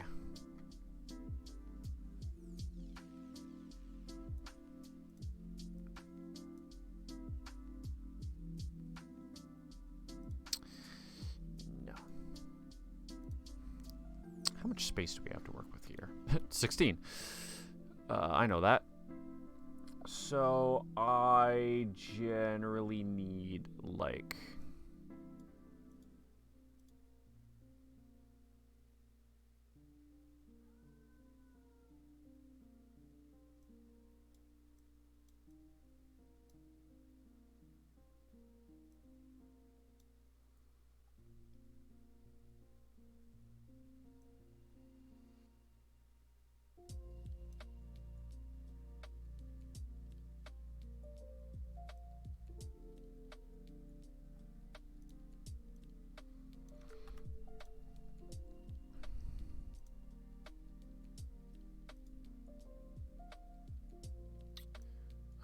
hard edge.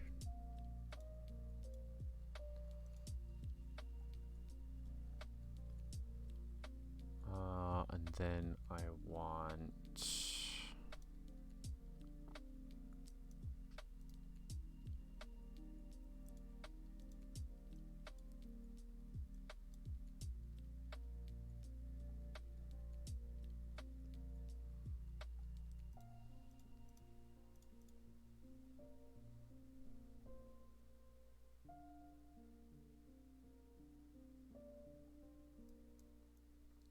Okay, so that's the handle. And then I want...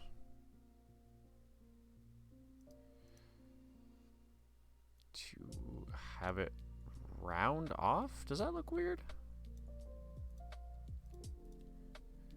I mean, I've put it too far over to one side. I'm gonna fix that now, actually.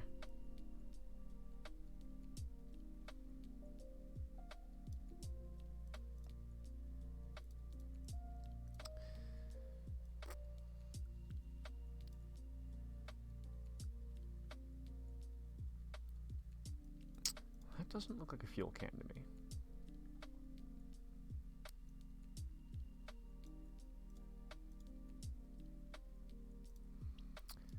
And then they have like, because the one that I'm looking at has a, that's not a fuel can.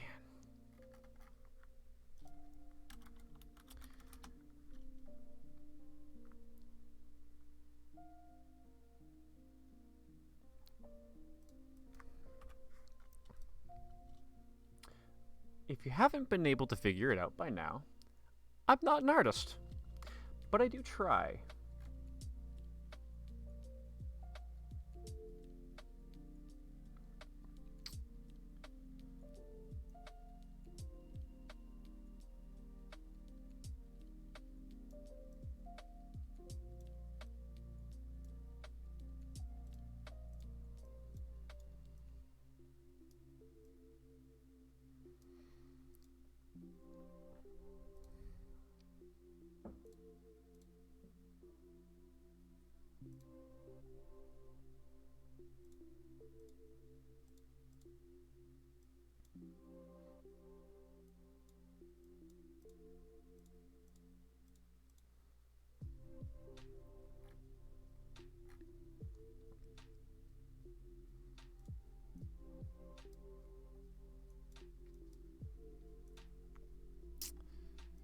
Make it more like this one.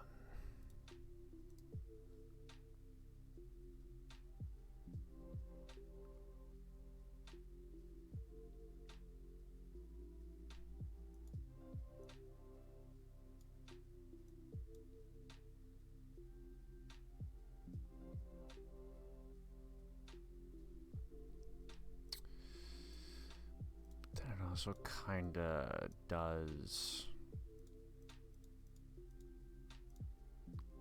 that a little bit. How does that look if I throw some red in there?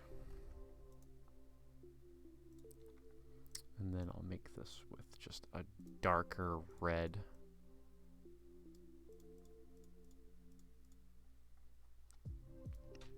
And then I'll make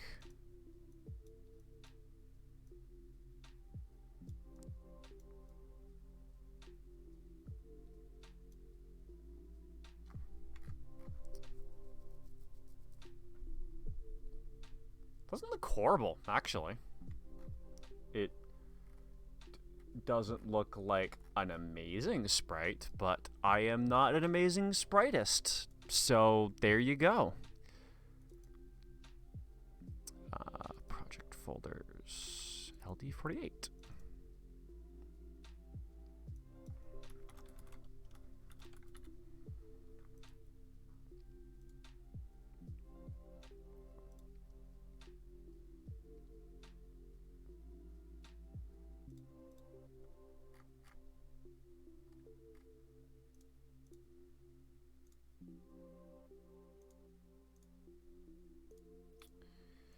Ooh, do I dare use a sprite renderer? Yeah, sprite renderer with a box collider trigger should be fine enough.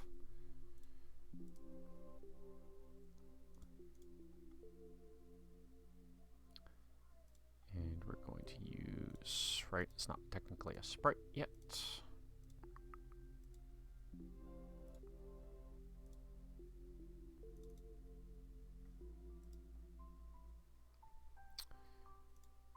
Cool, so what does that look like?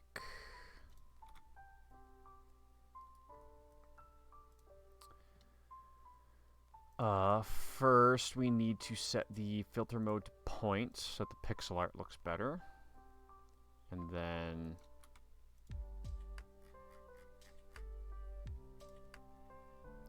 that is too big. 10. better. 20.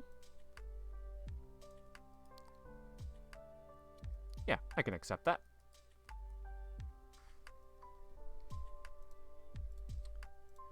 We will, oh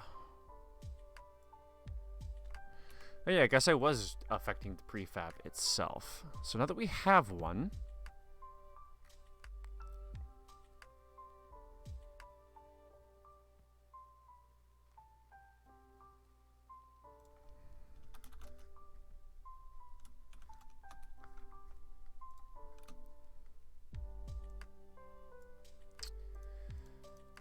that was a nice test to make sure everything was working in the first place. So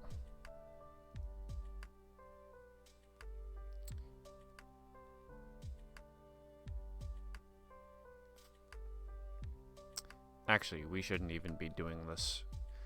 Do we want to do it in the tile, or do we want to do it in the world gen? Is the only question I have to ask. Because if I do it in the world gen, then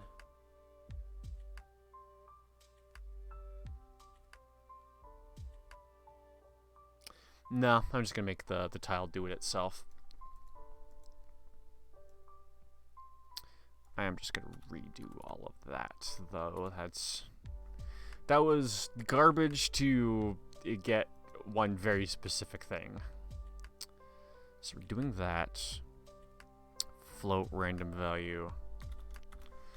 I think we're just gonna instantiate a power-up to start, and then we'll worry about the other ones once we have them.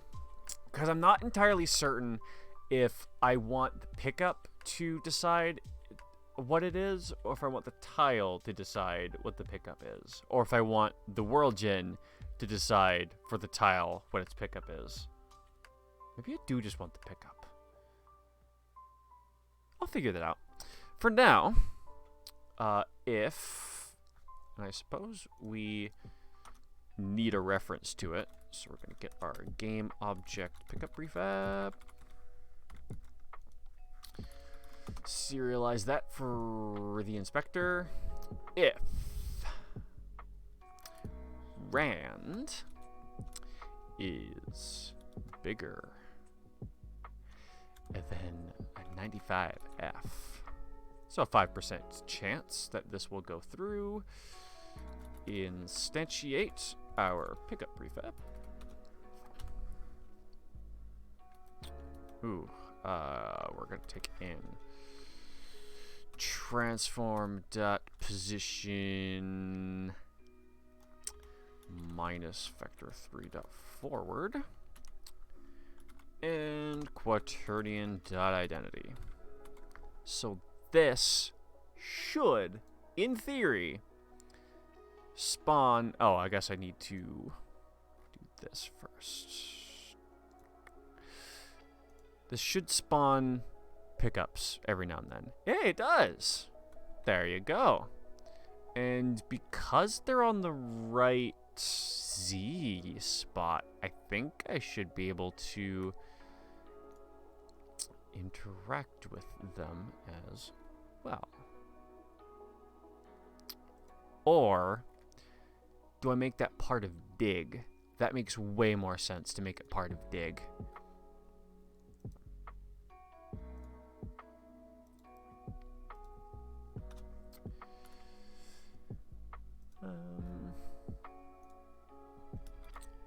I don't like using find object of type, but it'll be okay for now, because I know my player is going to be at the top of the hierarchy, but otherwise I would not do it this way. And I probably won't keep it this way for very long. This is a temporary solution for a temporary problem. Find object of type player controller dot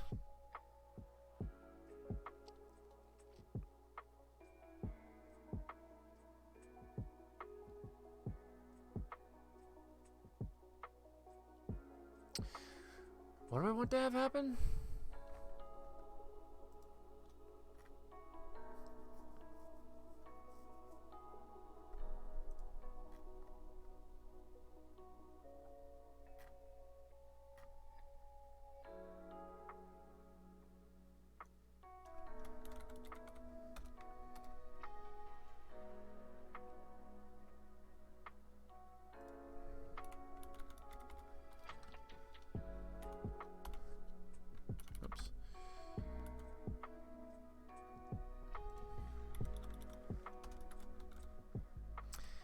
think this is going to be easier to use if I do it like that. And then I guess I'll just start that as null. So then it will start one.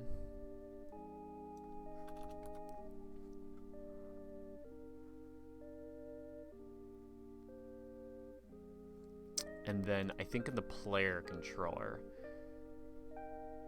it digs through the tile.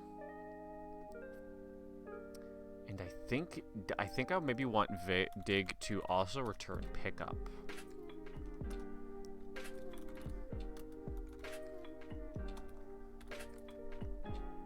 Because then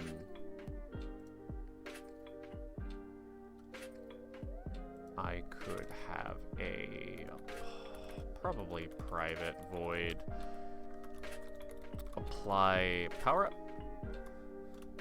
No, apply pickup. Let's keep the naming convention somewhat similar. So we're gonna do apply pickup, and then we're gonna take in a pickup. And we will apply pickup from dig.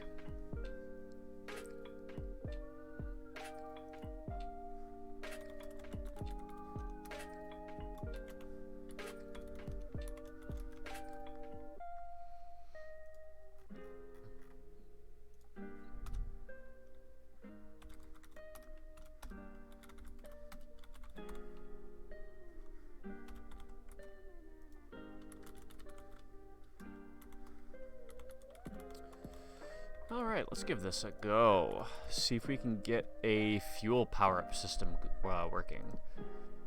So if the pickup is a null, we only have fuel, so I'm not going to bother to check.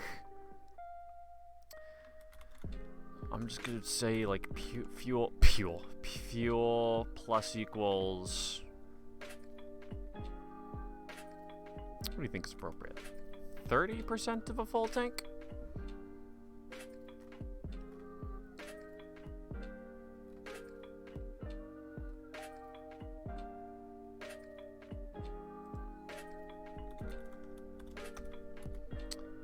Else fuel minus equals time dot delta time.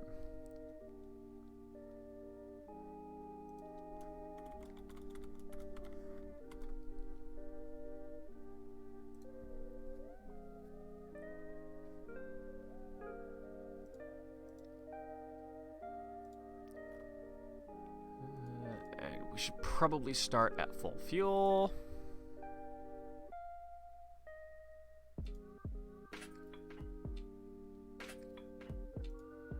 Okay.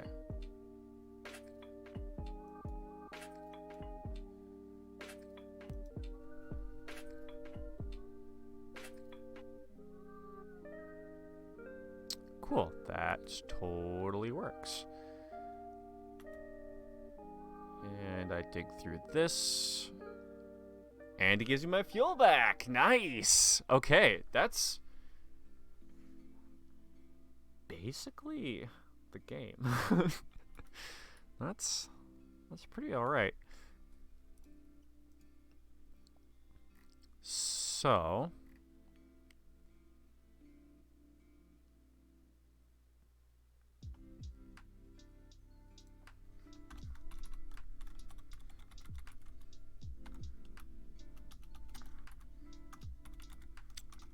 dot clamp, and we're going to take the value of fuel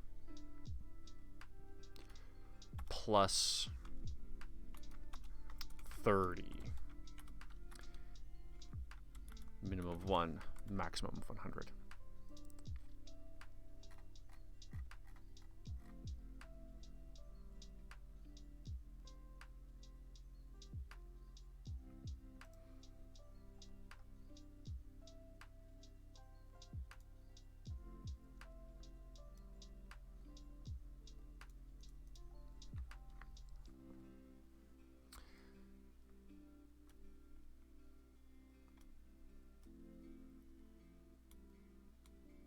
I'm not digging anymore. Or, my fuel isn't going down anymore? If digging... Oh, if not digging. But if I am digging, then the fuel should go down.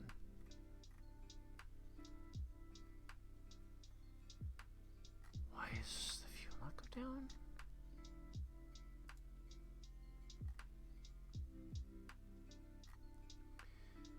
If I am digging, my fuel should go down.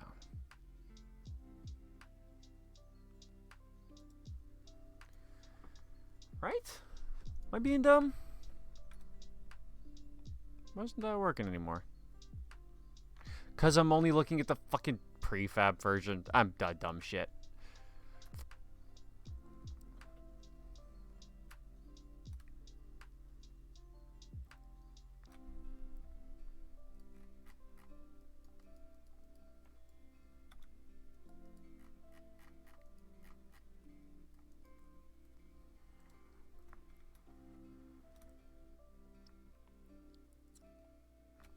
Let's drop this down and see what happens when I run out of fuel. Just to make sure I come to a complete stop.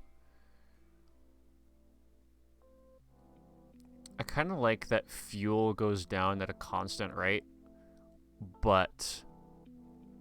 And we ran out of fuel and we're stuck. Nice. Although I'm thinking...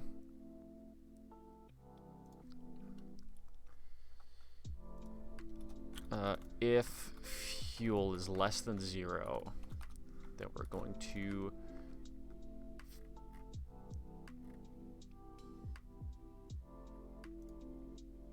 Nah, that seems like a bad... Because we're updating our state here. Even if we're game overing, I think we go...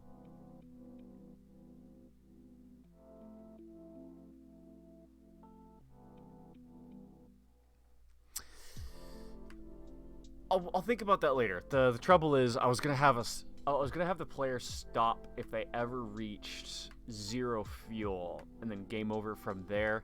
But doing that would sandwich the player in between 2 tiles, basically every time they game over, and I'm not ready to handle the consequences of doing that just yet. That feels like something that'll definitely be a thorn in my side later. So if I do it later, I'm hoping it'll fuck up less things. Hoping. Keyword. But I mean, essentially that was the basic idea that I set out to do. You have a ship that digs through hard and soft material. You're constantly running out of fuel and need to go as far down before you run out, and there are power-ups along the way. So,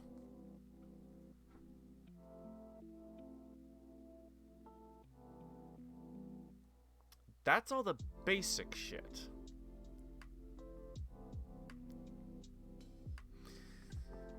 Now here's the thing. I really kind of like the idea of hazard blocks breaking your ship if you run through them, which causes like a constant leak of fuel.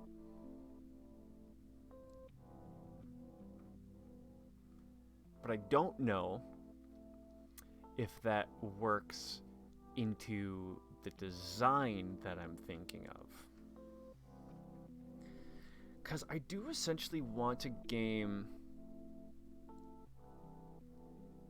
that pushes you forward, that like really forces you to make some moment-to-moment decisions. So you know what? Maybe having the hazard blocks that you can move through more easily, but it would essentially give you like a poison debuff. So you would be able to do that short term, but if you didn't address it long term, then it would be an issue. So I think that is actually, that does sound like a good mechanic. Because then if you have, like, hazard block, like, repair kit, fuel, then in, like, you know, elevation, then you could decide that you're going through the hazard rather than maybe, like, over here where there's, like, super dense material. Take the damage, because you can see you can get that fuel back and also repair yourself, so you're not taking that, like, damage over and over again.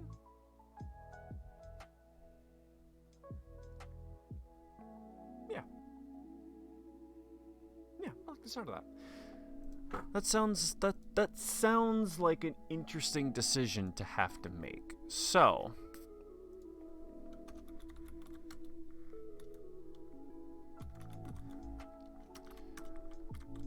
the game is don't run out of fuel. And instead of having a system where, like, you can run out of fuel or, like, your whole stress breaks, we're just going to work that into the same system.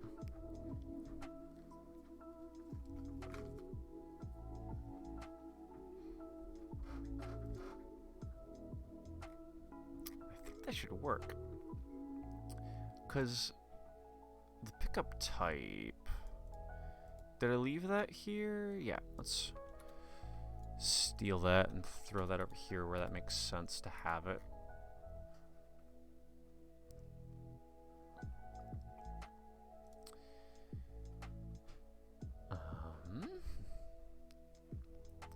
I suppose I also should have some sort of icon ready for this, right?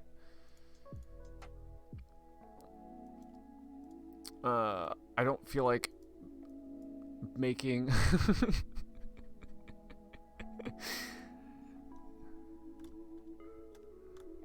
I was gonna actually do a smiley face, but I don't think that would. Yeah, no, I can't do that. Semicolons are not allowed.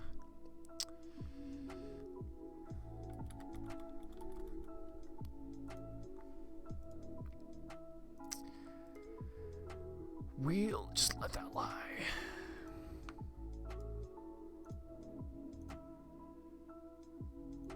What did we do for the other one? 20? Oh, right. And then we also need to change by linear to point filter, so our sprite doesn't look like shit.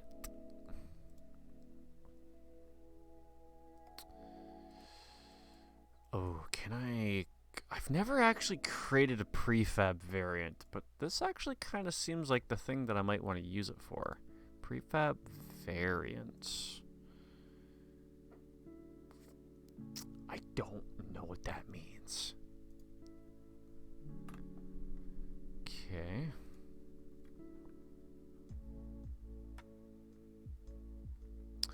No, we can't actually do it like that. So I will want pickup itself to be handling it. Pickup equals null. The prefab to spawn it at all, and then here is where we're going to have shit like our public pickup type. And anything else? I think that's kind of all I need at the moment.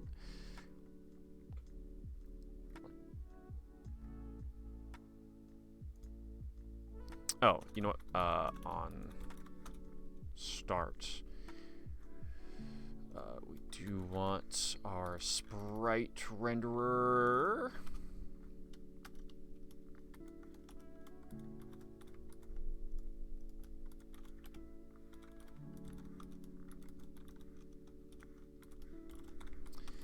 And we want that so that we can change our sprite based on our type. This seems more like what I want to do. So case that type is equal No, case pickup type. I almost forgot how to do switch statements. Pickup type dot fuel. Then we're going to do sr dot sprite rather is equal to, and I suppose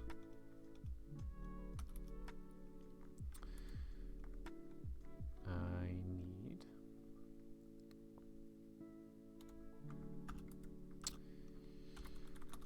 serialize sprites. Sprites. SPR fuel, SPR hazard, SPR speed, and SPR score. Cool, cool. So we will use those later. We'll do SPR sprite equals SPR fuel. Break.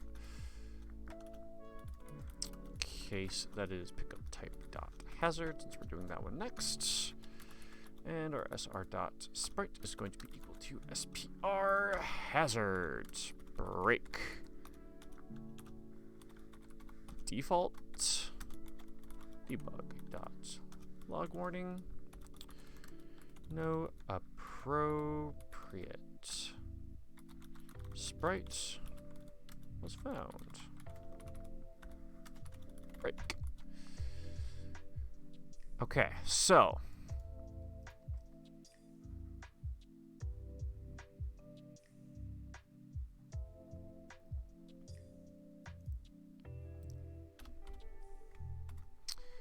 give it a 10% chance for pickup at all. I think we might end up moving hazard to a different thing.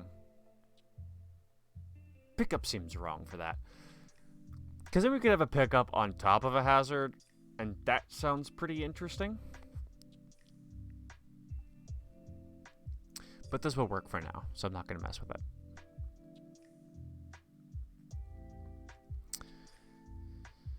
So to make it function correctly,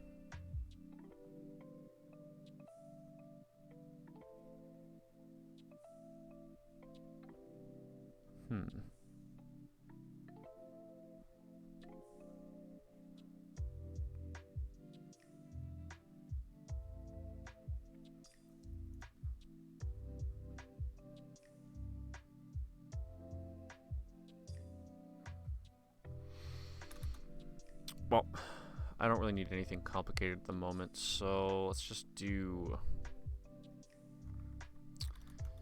type is equal to random dot value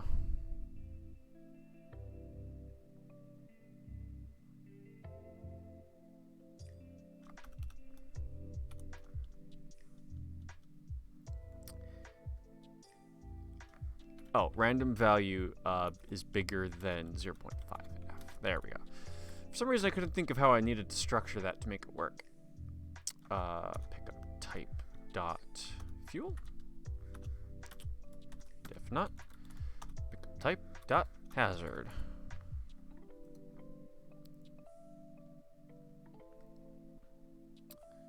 So now pickup should. Does it not even have the script? No, it did. I just couldn't see it. Was it collapsed? It might have been collapsed.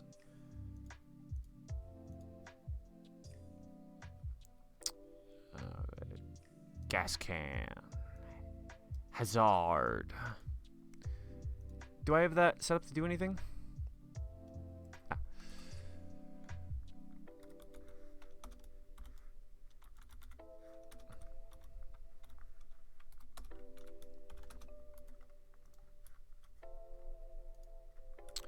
For the case of pickup type fuel, please add your fuel to the account. And in the case of pickup type hazard, please is increase the damage by... I don't really have to worry about clamping this because I don't mind if this goes basically infinite. All it means is you can survive for less time, so...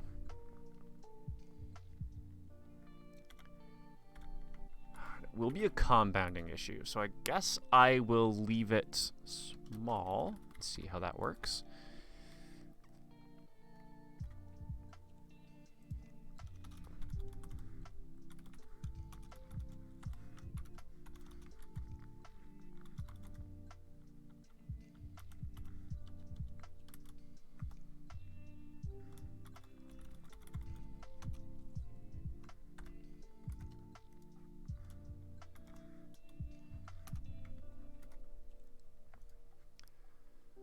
So this will make damage real bad. Let's see what that does. Let's find a player in the list. And we will immediately go for one of these. Dink. Oh, yeah, that is going down.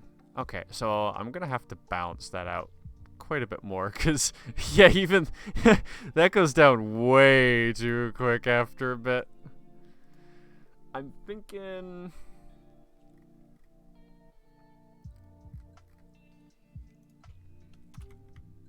It's compounding, and it'll make repairs rare. So, like, going through a couple of them isn't a big deal, but, like, the more times you choose to do it, the more of an issue you're going to have. And then it can adjust those ratios quite easily for balance, and I think that should allow me to create a game that's not too difficult.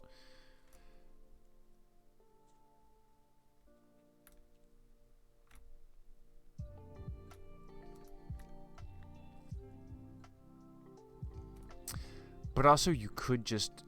And then I'll need, like, longer chains of hazards as well.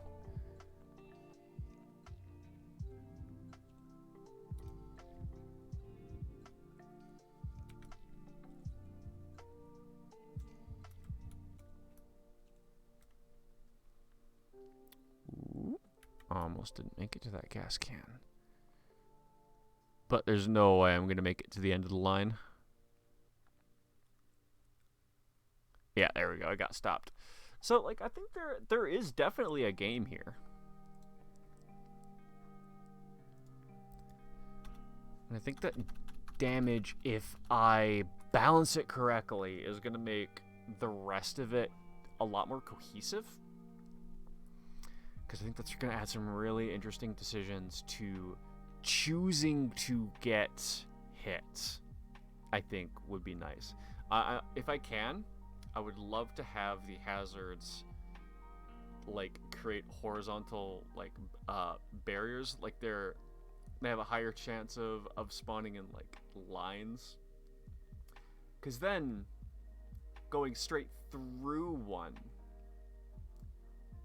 would be quite quick, and going around one would be quite slow. So it's a matter of if you want to rack up that, damage that starts the doomsday clock on your fuel running out or not. That's kind of interesting. I'm liking the way that this game is shaping up, and for all the things that I'm planning on putting in it, I don't think I'm gonna run out of time. Famous last words for day one of a jam. I don't think I'm gonna run out of time. I'm basically asking to be cursed.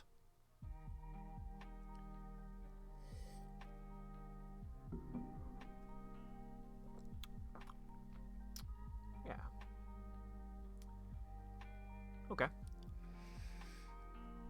Okay. So if we have power-ups and hazards,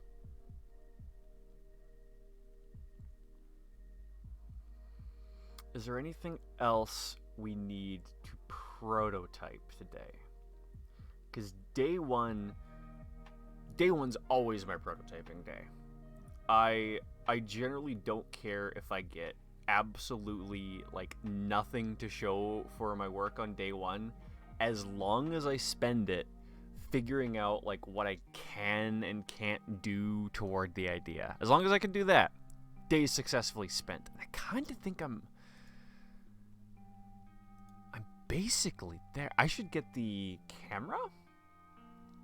Do I really have that big of a deal on the camera?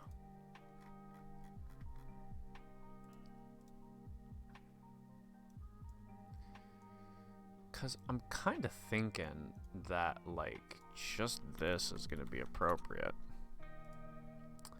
Maybe since you're not able to go back up, we'll just keep the player up there so they always have a lay of their, lay of the land. You know, eventually we'll deparent it so we can do shit like, linearly interpolate the movement just so that's smoother. But this'll be okay for now.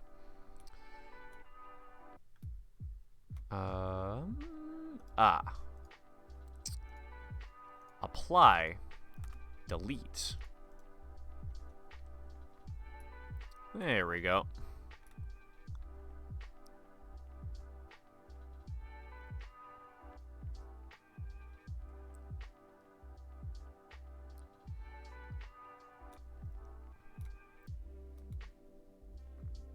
You know, there's something almost relaxing about this, which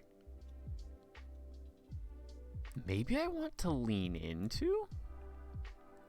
I was gonna make this kind of a high octane action sort of thing, but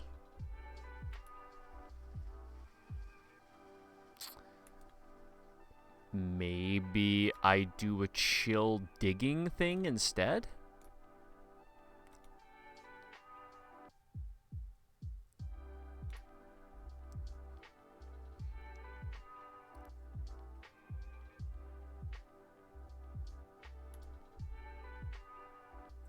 I feel like that I could do 2 different focus tests on beta-ing that.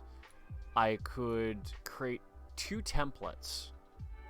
One that basically spawns everything in at rates. I could have an easy and hard mode. The easy mode for like casual digging, and then the hard mode for like maybe we'll see. That might be a bit much.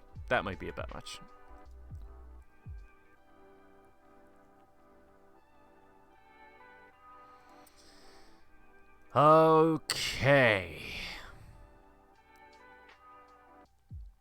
maybe now's a good time to just work on some art. How 16 by 16 might be a bit small for like a drill ship. How much detail could I get out of this?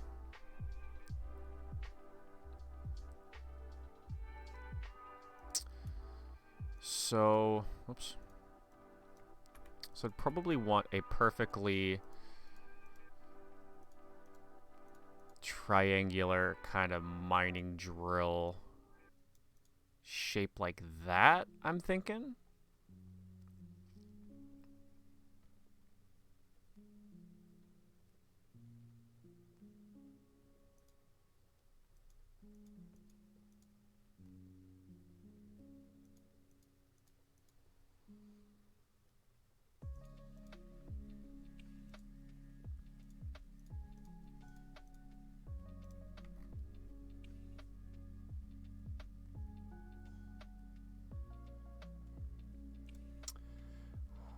Looking up reference images.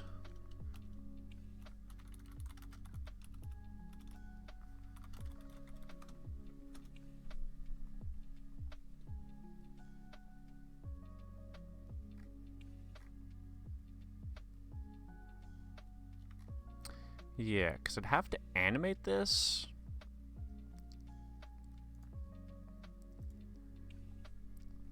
But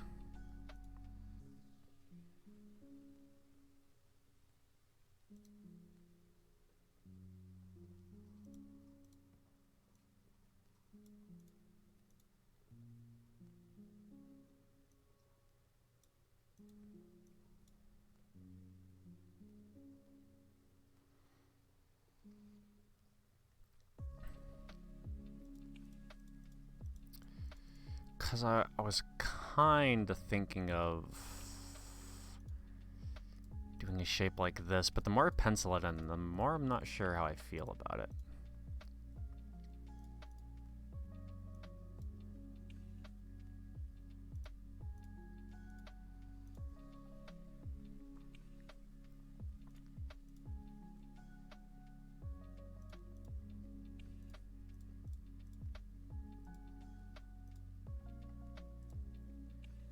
What if I throw, like, some yellow in there?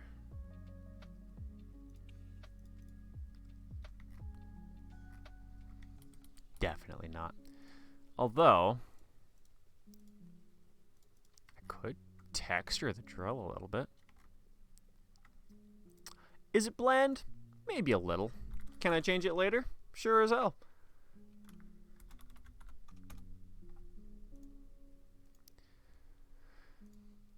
So I guess that means that I want to get rid of the mesh renderer and mesh filter and add in a sprite renderer, as is my usual workflow, honestly.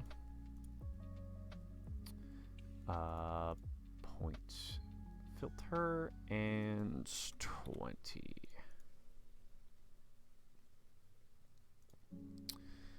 And then I think I want the Y flipped. Don't quote me on that. What will happen? Where's my...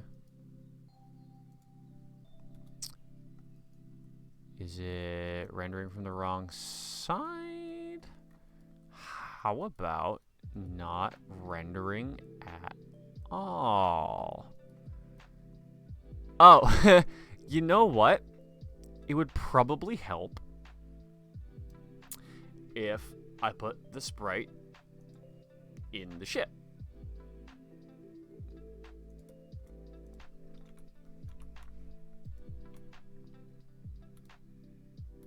Right, it doesn't rotate, but I guess that's okay.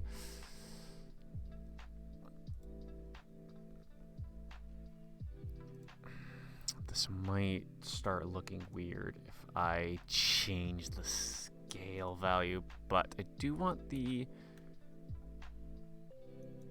ship to be a bit bigger. Okay, I was doing it the wrong way.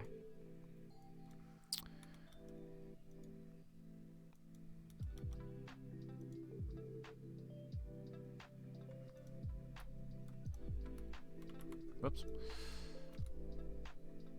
Yeah, that looks okay. It's definitely going to get changed later, but there hasn't been a single game jam where I've used like the original sprite that I started out with. Oh, you know what? I just realized the fact that you can't move up thing also really works into the deeper and deeper theme because you're not allowed to go more shallow. Yeah?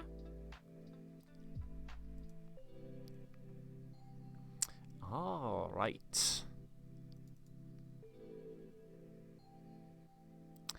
I kind of want to work on the speed power-up, I think.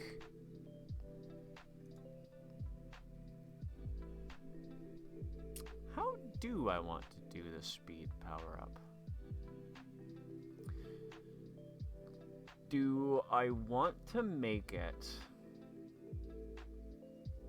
so that all things to drill into are percent easier? Or do I want to have it so that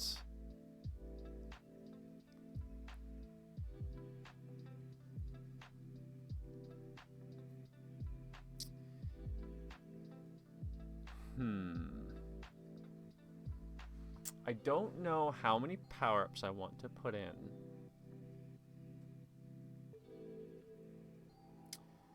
But I could have something that is like one makes your drill like spin more, which equates to like there's a less maximum on how dense something could be. Like the regular range is like 1 to 4 right now, but so long as you have the power up, anything that's like higher than 2 is just density 2 until the power up wears out.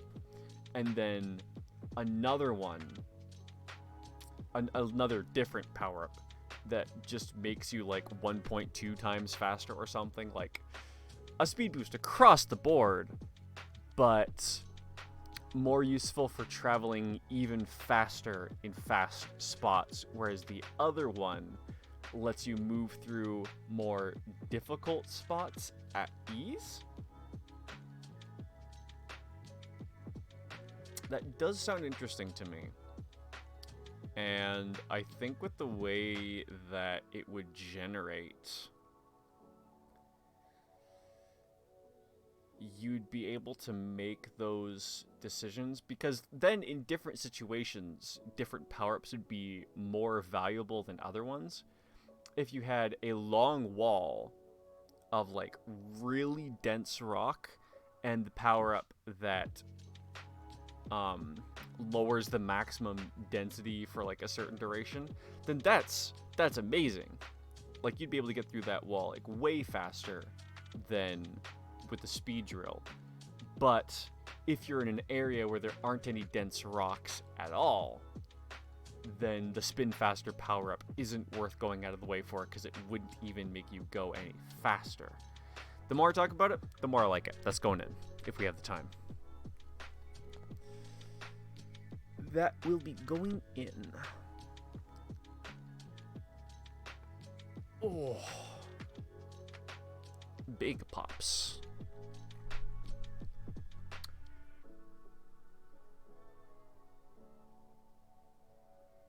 No, I don't want to work on the world generation today. I mean, I do. I really do, but I shouldn't.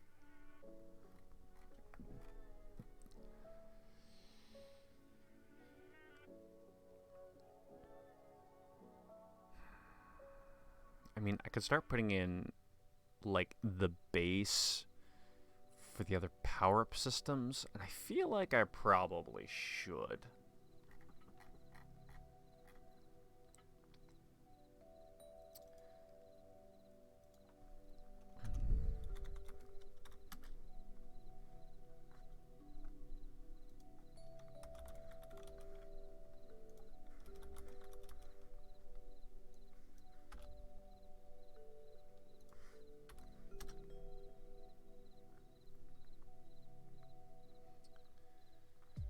Let's call it efficiency. And boost.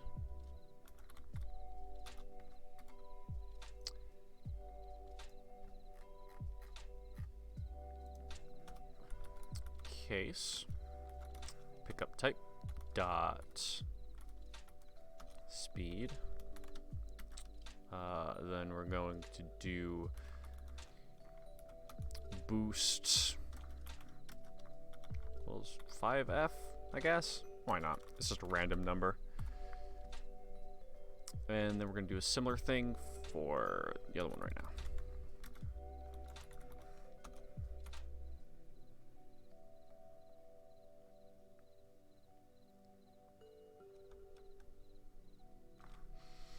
Although I don't even have that one set up.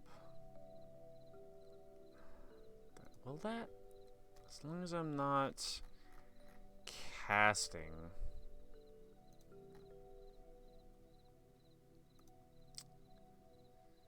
I don't like doing that anyway, so I guess I'll just make it so I can't. I need...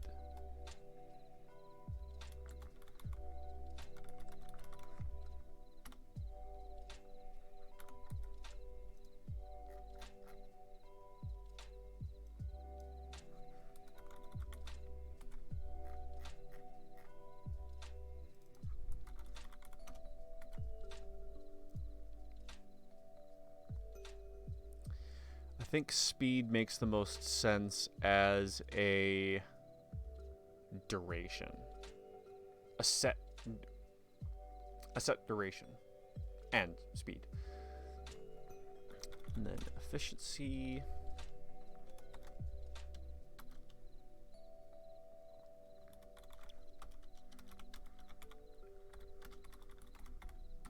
I don't exactly know what I'm saving, honestly.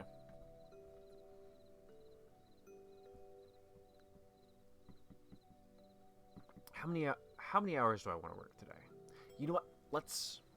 I'm gonna take a moment and just think. Game Jam tip. For anyone who enjoys doing these already, for anyone who wants to get into doing these, for game jam, for game development in general, mental health, very important. You gotta make sure that you don't burn out, because it's really easy to go 80% through a whole project, but if you go 110% and burn out halfway through, it's really hard to get anything more than like a 30-40 out of yourself without taking the time to recuperate, which in a game jam, you do not. So I've been at this for, let's say, about 3 hours exactly, because it took about a 15-minute break, and we're coming up on 3 hours and 15 minutes for the stream. So let's do half an hour more, and then we'll see where we're at, get a roadmap going for tomorrow, and then we'll see what happens from there. So I'll try and get some sort of system in place for using those.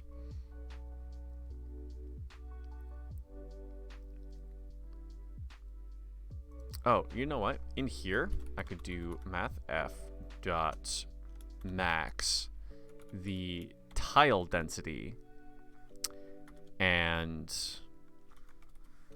efficiency. Mathf dot min? Wait.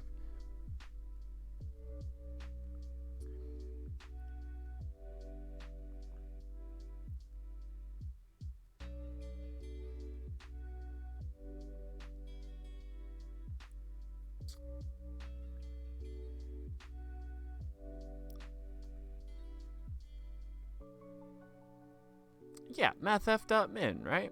And then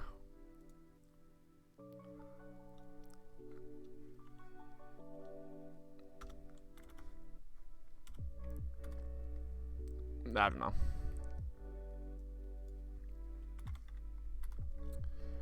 Maybe efficiency is the wrong term, because the higher it is, the worse it is. So what's something that you want less of to go fast?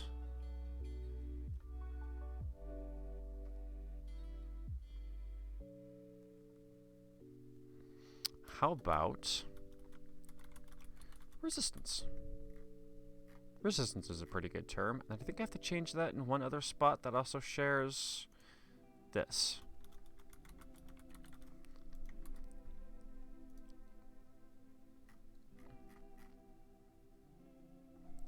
So if the resistance, the max resistance,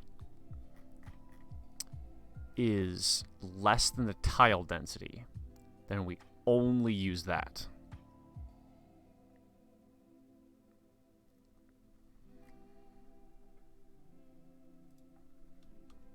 So we're going to do like resistance equals 2. And speed. What was speed referring to? How fast we could move through all of them?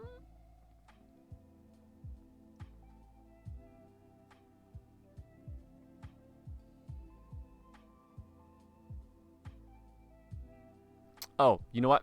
That's going to cause problems, actually, because we're waiting for a timer to go. Okay, you know what? I'm starting to feel a little tired. I already had like a long day and an early morning, so I think I'm going to,